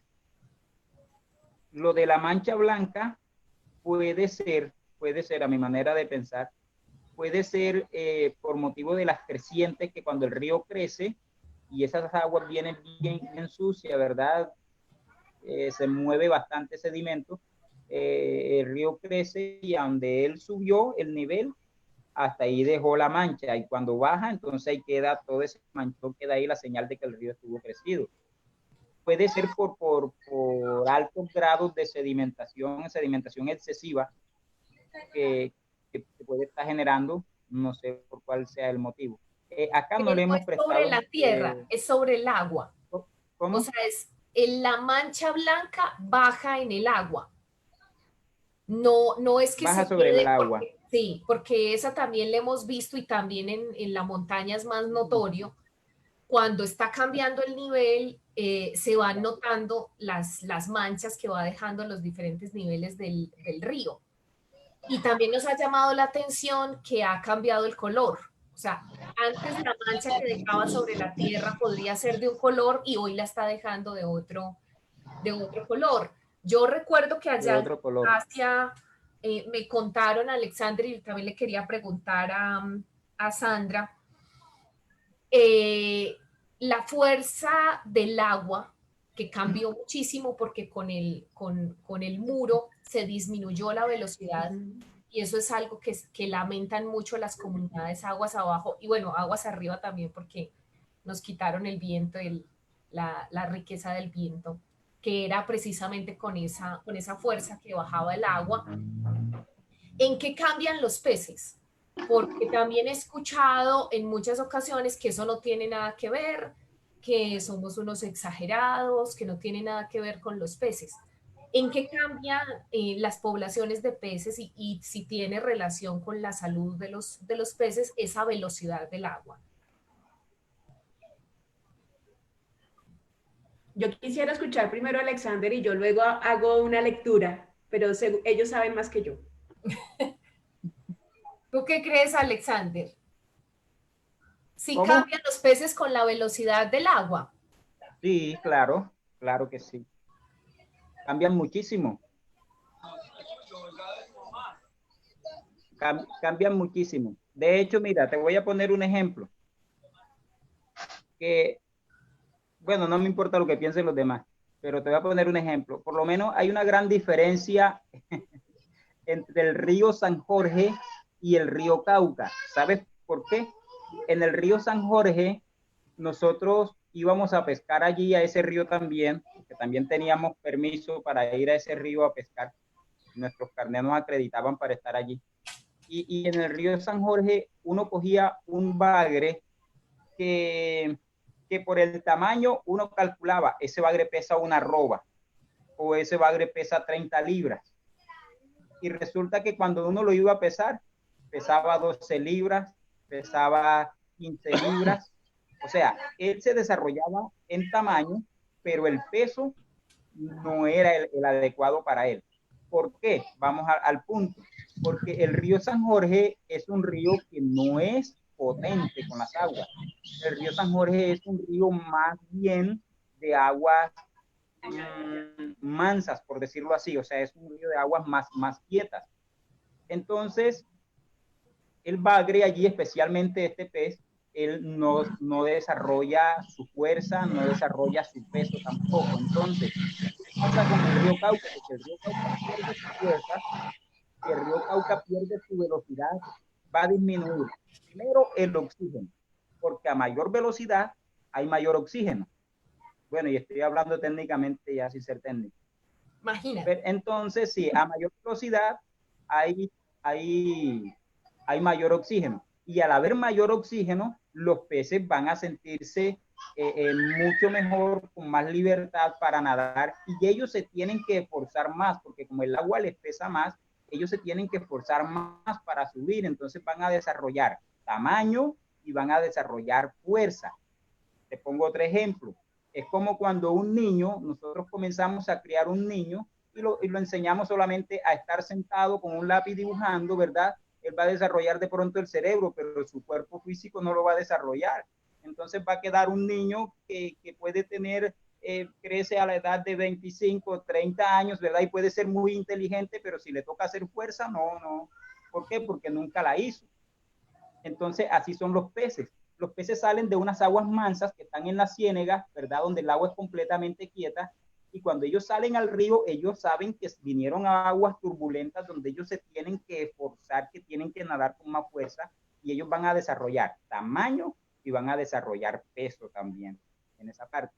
Y por ende, el oxígeno les va a ayudar mucho, porque a mayor velocidad, a mayor oxígeno, los peces van a tener mejor facultad para poder moverse en las aguas. Entonces sí influye mucho la pérdida de la corriente. O sea, lo que está haciendo la empresa con nosotros, quitándonos las aguas, es quitándonos la vida pesquera. Eso sí, póngale la firma que por ahí es. ¿Sí ves por qué te dije que yo sabía más que yo? Efectivamente, o sea, estuvo súper bien explicado. Hay un desarrollo muscular mayor porque los peces tienen que tener más potencia para poder contrarrestar la corriente.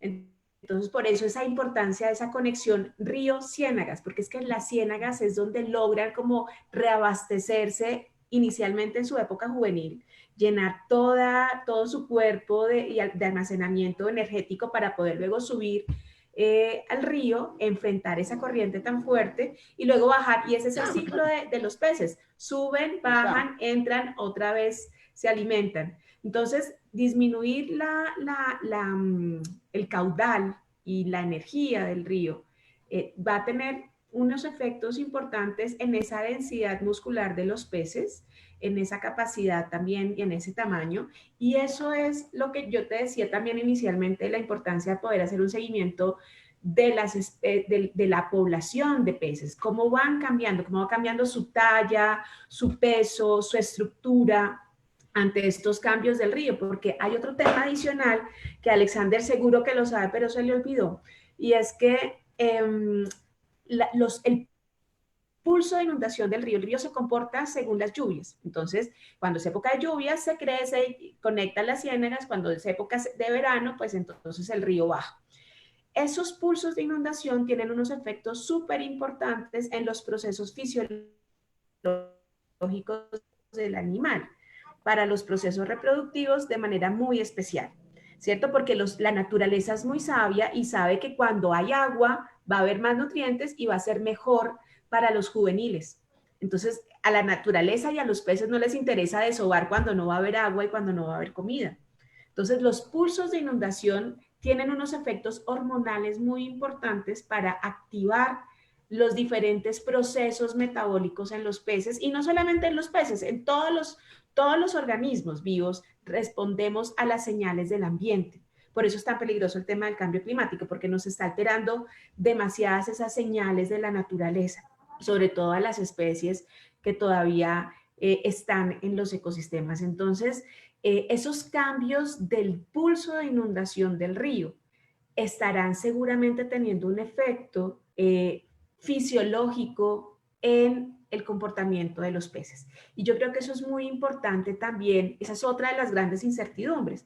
Y esas incertidumbres sí pueden tener algunos ejemplos de referencia en lo que ha pasado con poblaciones de peces en otros lugares del mundo donde ha habido cambios en el pulso de inundación, ¿no? Entonces, yo creo que ahí hay un tema para revisar, porque claramente pueden haber no solamente cambios en la masa muscular de los peces y por lo tanto en el aporte de proteína para la pesca y para los humanos, sino también en los ciclos reproductivos y en las etapas de reproducción, en esos cambios hormonales y de funcionamiento de los peces.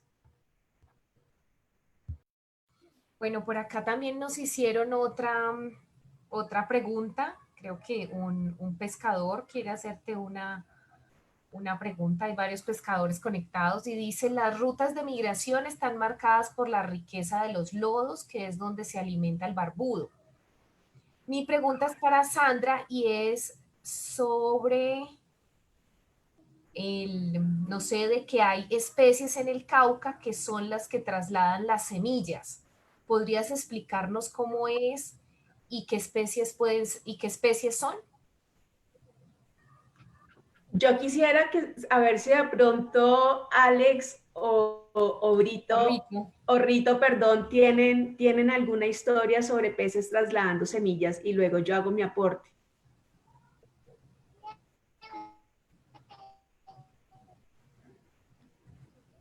Rito, que te pongan el micrófono. Ya no nos vemos, están muy negros. Isa, yo creo que tú le puedes activar el micrófono a Rito. Si en la tierra no deja. No, porque ahorita lo intenté. Sí, ahí. Ya, ahí. Oiga, era para decirle, es que a eso iba en el cambio climático.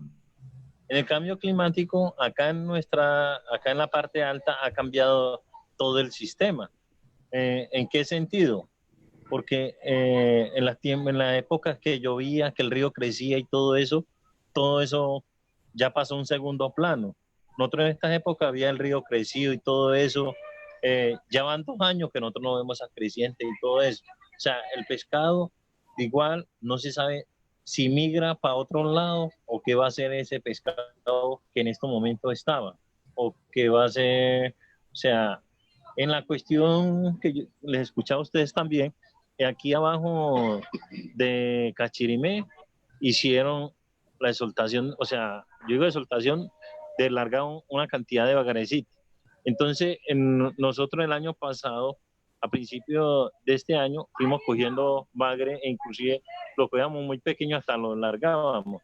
O sea, pero consiguen personas que no tienen nada que ver con la pesca, consiguen una persona, por ejemplo, una persona que en este momento está haciendo una entidad, no sé si es la Universidad de Antioquia o es la Universidad de Córdoba, que tiene una muchacha aquí que está midiendo unos pescados.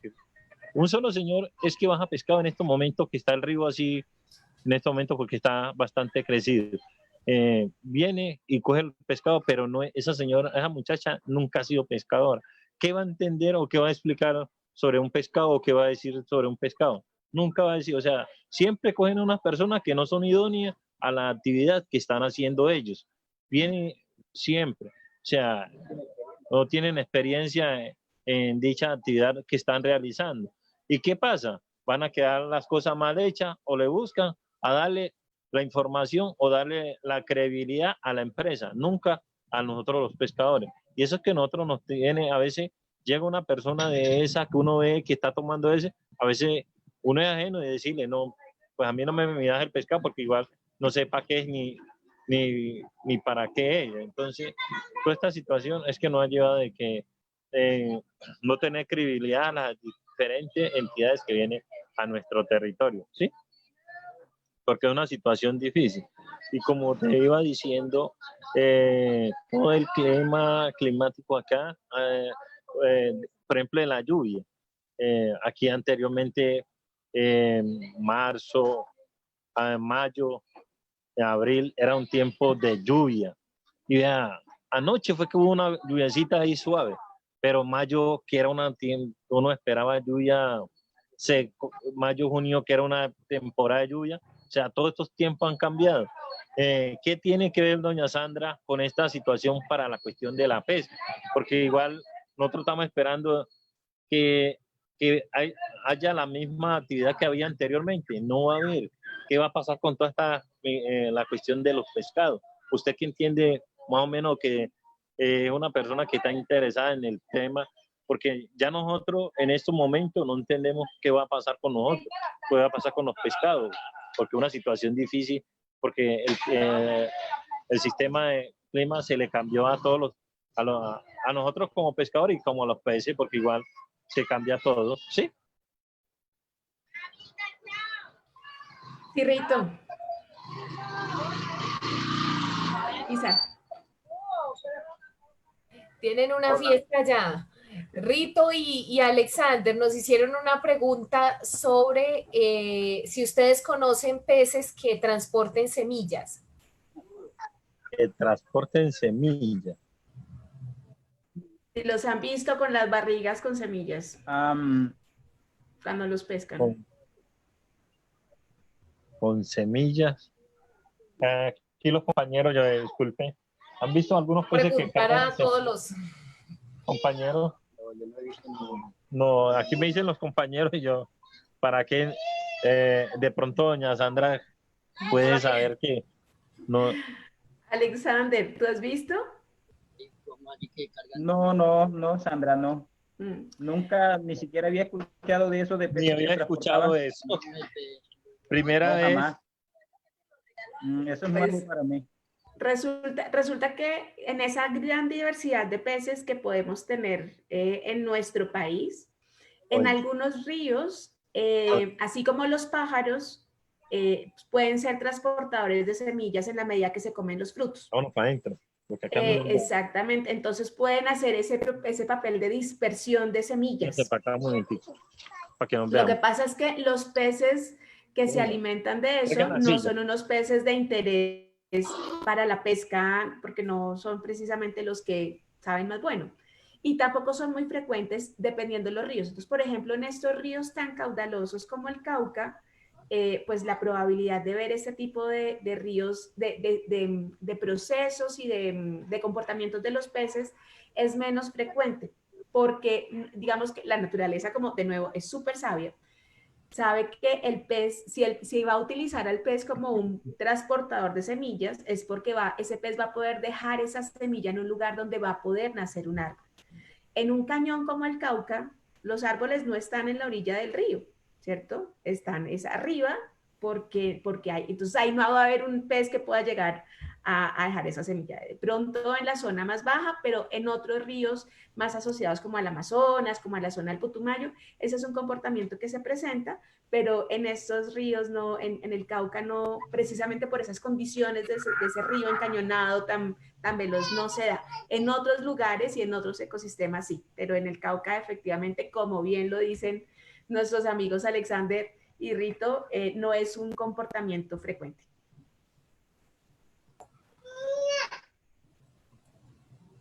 Bueno, aquí nos dicen que se nota la indiferencia de los pescadores con la toma de información de la dinámica pesquera. Seguramente debe ser un funcionario. No entiendo a qué hace referencia en la toma. La toma de información. A mí me preguntan por la pesca y pregunto por qué fin. Pero, no, parece que es un pescador. Lo dice don Martín Enrique. Pero ni eso preguntan.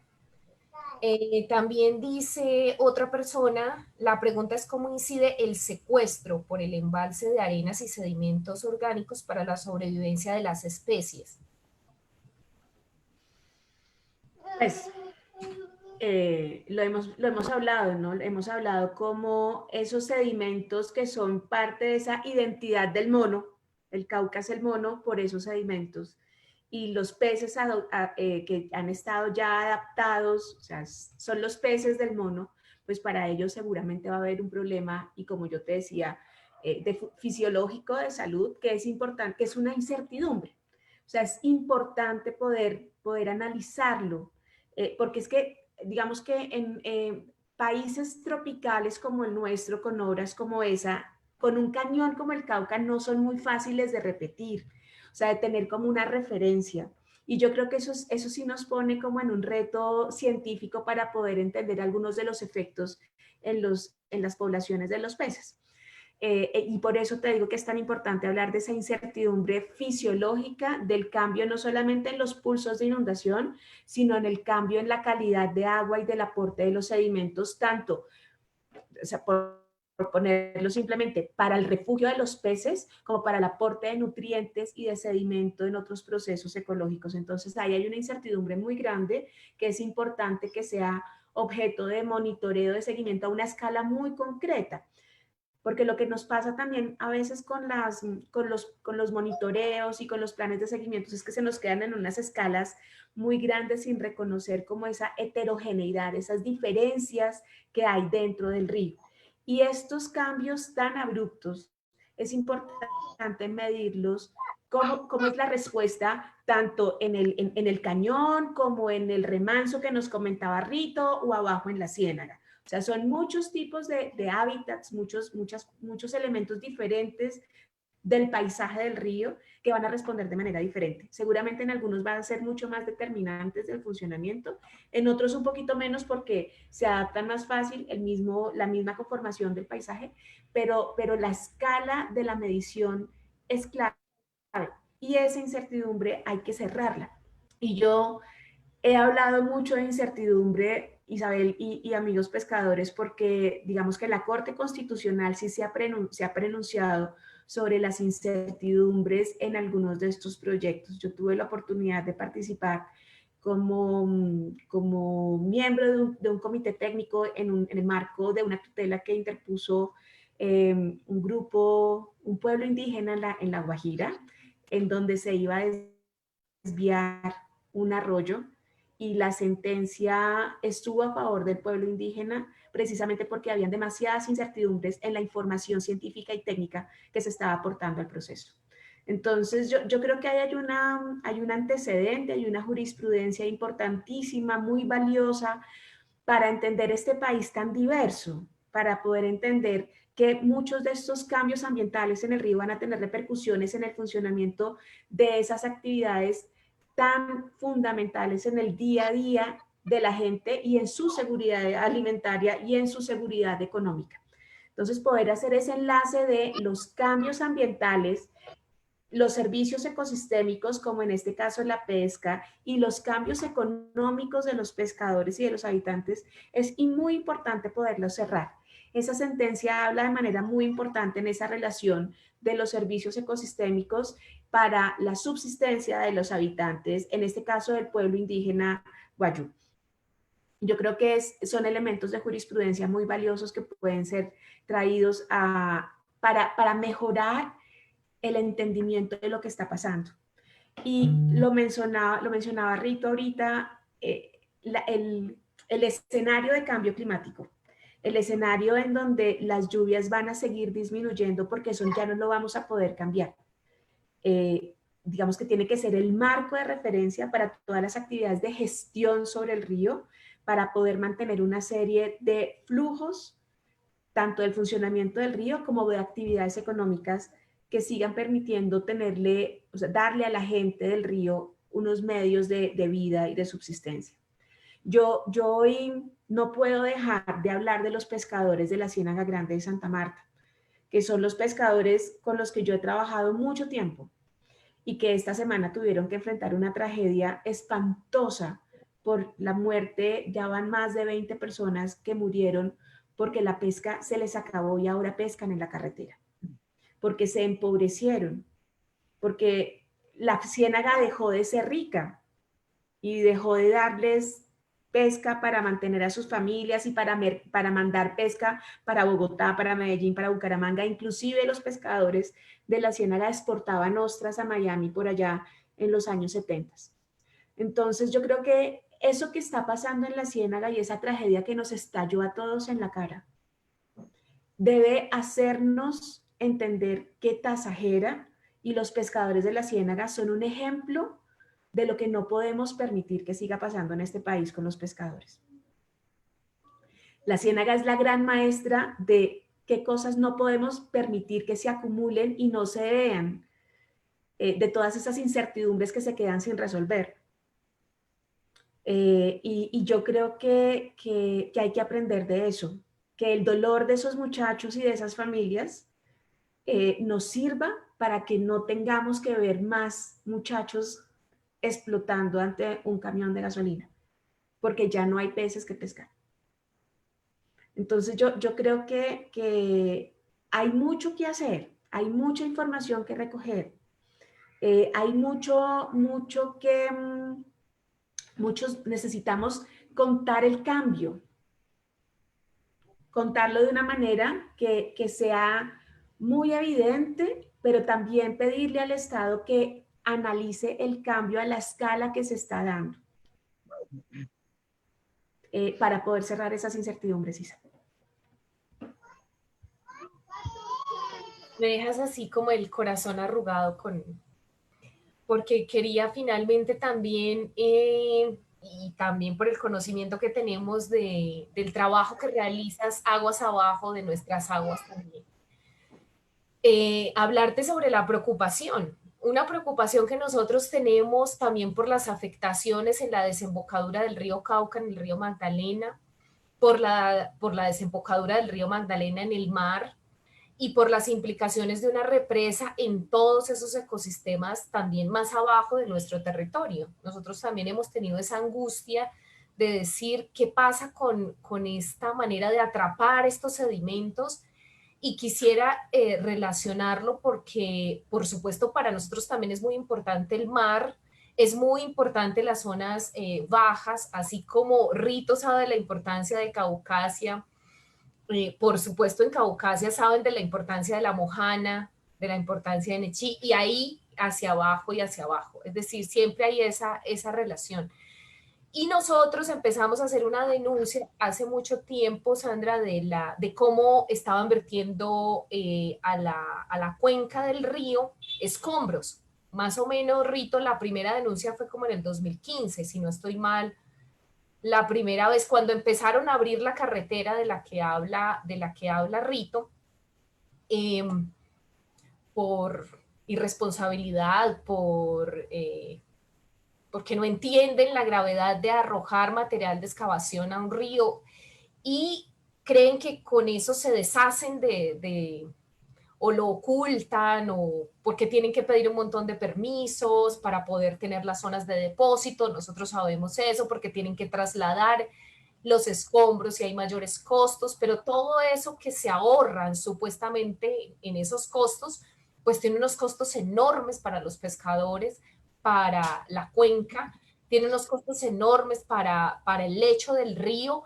Y la preocupación que teníamos precisamente era si se arrastraba esos escombros, que era lo que decía ahorita Rito, esos escombros que ya no son solo como antes de tierra, de material de excavación, de roca, sino que ya son de hierro, sino que ya son de otro montón de cosas y cada vez se están arrastrando. Pero como el río disminuyó su fuerza, o sea, ya no hay esa fuerza. Entonces ya eso no está pasando como antes de que cerraran el muro. Ahí tenemos, bueno, antes teníamos esa preocupación de que iba a bajar, ¿cierto? De que todos esos escombros estaban corriendo y no sabíamos hasta dónde llegar. Ahora pues están ahí. Siempre nos han dicho que dragar el río es espantoso, que es terrible. Pero ahí están ese montón de escombros, ese hierro y eso que está dañando todo. Uno no sabe ni siquiera qué es lo que debemos pedir. O sea, es como esa angustia que nos dejan como, si pedimos una cosa es mal, si pedimos la otra también. Esto es una situación que nos dejan a nosotros también como, primero tratando de entender, como lo dices, como tratando de entender la situación, pero también diciendo, ojo con lo que piden, porque de pronto es peor el remedio que la enfermedad y puede causarse un daño mayor. Entonces, a partir de eso nos hemos tratado de cuidar con las iniciativas, con las propuestas, porque hemos visto que esto es sumamente delicado, que uno puede a veces equivocarse tratando de encontrar una solución que además es desesperada, como lo dices ahorita, es una solución desesperada porque es que el dolor que siente Alexander a mí me duele muchísimo, de conocer los años y años felices de pescar. Es que Rito se pierde en esas montañas y es completamente feliz. Y a él no le gustan las tierras planas, él echa para arriba. Nunca ha sabido por qué no echa para abajo para tierras planas, sino echa para arriba para las montañas. Él no le gusta tierras planas. Y cada uno tiene su mundo. Y a mí eso me parece maravilloso en la diversidad, que cada uno podamos hacer lo que queramos, lo que nos gusta, pero no se está permitiendo, no los dejan ser lo que quieren ser.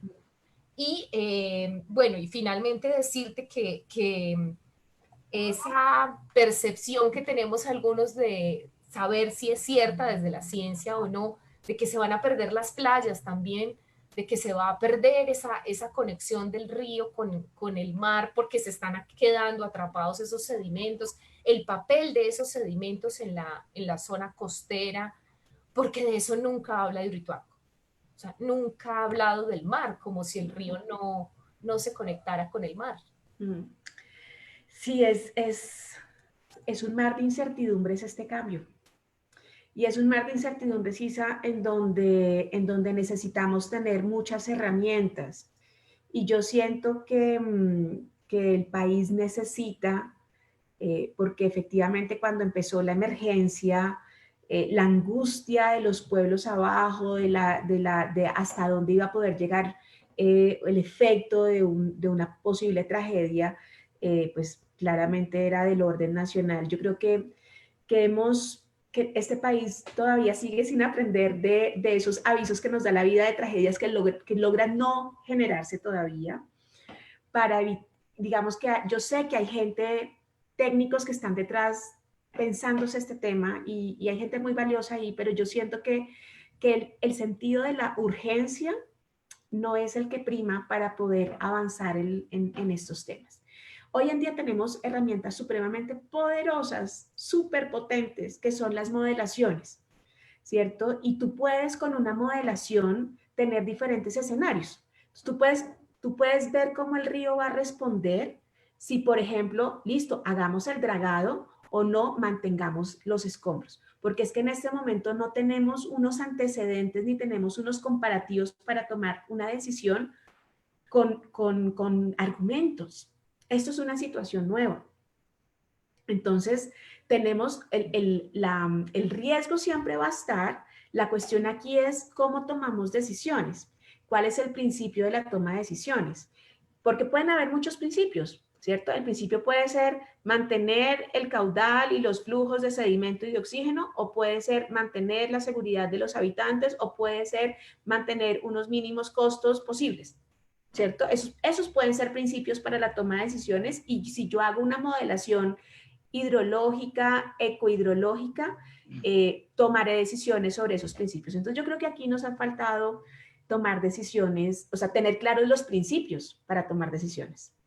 La gente, los ecosistemas y la adaptación climática para mí son tres elementos fundamentales que tienen jerarquías, o sea, tienen escalas diferentes. El cambio climático nos está condicionando todo. Ya lo decía Rito hace un rato. Esté la presa, no esté la presa, el cambio climático iba a ponernos en una situación de cambio. Y la producción pesquera y el río. Entonces yo creo que tenemos que garantizar eso. Los ecosistemas les hemos dado tan duro y los ecosistemas nos generan bienestar. Entonces yo creo que el tema entre las personas y los ecosistemas van de la mano, porque a veces se quieren como desconectar, ¿cierto? Pero los ecosistemas y la gente nos debemos adaptar al cambio climático. Entonces esas modelaciones deberían incluir siempre el cambio climático para ver si yo quito los escombros o si yo dejo los escombros, cómo me va a reaccionar el río hoy y en 10 años. Y esas modelaciones nos ayudan, Isa, también a entender esas afectaciones aguas abajo en toda esa zona de la Mojana y ya luego en la cuenca del Magdalena. A mí, mi gran preocupación, y un poco entendiendo algunas de las cosas ya con muchos años, sobre el tema del oxígeno y de la conectividad hidrológica para la Mojana en particular, y lo que eso significa en la producción de esa gran nación de humedales, ¿cierto? Las afectaciones sobre eso, sobre los aportes del oxígeno. El río Cauca lo que hace es inyectarle no solamente agua, sino oxígeno, como lo decía Alexander, y sedimentos. Ahorita no le estamos inyectando un poquito de agua, pocos sedimentos y poco oxígeno relativamente comparado con antes de. Entonces, ¿eso qué efectos va a tener en ese funcionamiento de la mojana, en la fertilidad de la mojana, en la dispersión que tiene, en toda esa producción de pesca, pero también de fauna, de aves, que tienen luego unos papeles importantísimos en la conectividad en toda esa región? Y los sedimentos son los grandes afectados en este país desde hace décadas. Y las erosiones costeras que tenemos ahí al frente en el Magdalena y las tenemos también en el Atlántico, pues hace parte de todas esas restricciones que le hemos puesto a los sedimentos en el país. ¿Cuánto? No sabemos, porque de eso monitoreamos muy poco. Yo recuerdo hace unos años un profesor de la Universidad de AFIT, a quien respeto muchísimo, hizo un análisis muy interesante sobre los sedimentos del río Magdalena y cómo se habían afectado en los aportes y cómo la deforestación también había hecho ese cambio en el balance. Entonces yo creo que TNC también sé que tienen un equipo de hidrólogos maravillosos, también hicieron un análisis muy interesante sobre esos efectos acumulativos de las presas en el país, no solamente en los picos de agua, sino una aproximación a los sedimentos. Entonces yo creo que ahí tenemos que avanzar en entender cómo una acción muy localizada puede tener diferentes respuestas según la gestión que hacemos, pero para eso necesitamos instrumentos técnicos que no todo el mundo tiene. Y fíjate que aquí yo quiero hacer un llamado muy importante y es la asimetría en la información, que a mí me duele mucho porque Alexander y Rito lo han mencionado varias veces, pues las universidades y todo el poder técnico está con EPM. Y eso, digamos que de alguna manera, si son universidades privadas y todo eso está bien, pero ¿y el Estado? O sea, ¿quién está acompañando a los pescadores con la técnica necesaria? Con ese poder de información y de administración de datos y de gestión de datos de una manera que para ustedes les genere credibilidad. Eso a mí me parece muy duro, porque el Estado y las instituciones del Estado deberían estar suministrando información para que ustedes tengan la tranquilidad de que hay una información que los escuche, que ustedes sepan que quien está gestionando esa información es de manera transparente. Y yo siento que esa confianza no existe. Entonces, me parece una asimetría complicada porque necesitamos tecnología para poder tomar decisiones, en este caso. Bueno, no, muchísimas gracias, Sandra, muchísimas gracias, compañeros, a toda la Asociación de Pescadores, a Sopesca, a la Asociación de Barequeros y Pescadores de Puerto Valdivia, a todos los compañeros de AMPA, a todos los compañeros del Movimiento Ríos Vivos y las compañeras. No puedo tampoco dejar de decir que lamentamos que no hayan censado a las compañeras pescadoras que también pescan y que se niegue este Estado a reconocer a las mujeres, que las siga discriminando. Por ahí están, no se atreven todavía a salir por acá. Les da todavía, así como a los compañeros, pero por lo menos se lanzan todavía mucho son muy tímidas, pero bueno, ahí estamos recordándoles a las autoridades que también las mujeres podemos realizar lo que queramos realizar. No hay ningún impedimento en nuestro ser que no nos permita hacer lo que queramos hacer. Y agradecerle a todas las personas que estuvieron con nosotros. Se quedaron unas preguntas ahí, hubo un debate muy interesante, pero reiteramos que este video se va a subir a YouTube. Ahí vamos a intentar, por lo menos desde los pescadores, y pedirle a Sandra si nos puede ayudar con las preguntas que quedaron por ahí también, a preparar un pequeño documento y a enviar este video a las autoridades, esperando que los pescadores sean escuchados y esperando tener información y que el Estado realmente acompañe a las comunidades. Muchísimas gracias y hasta una próxima oportunidad. Muchas gracias por la invitación.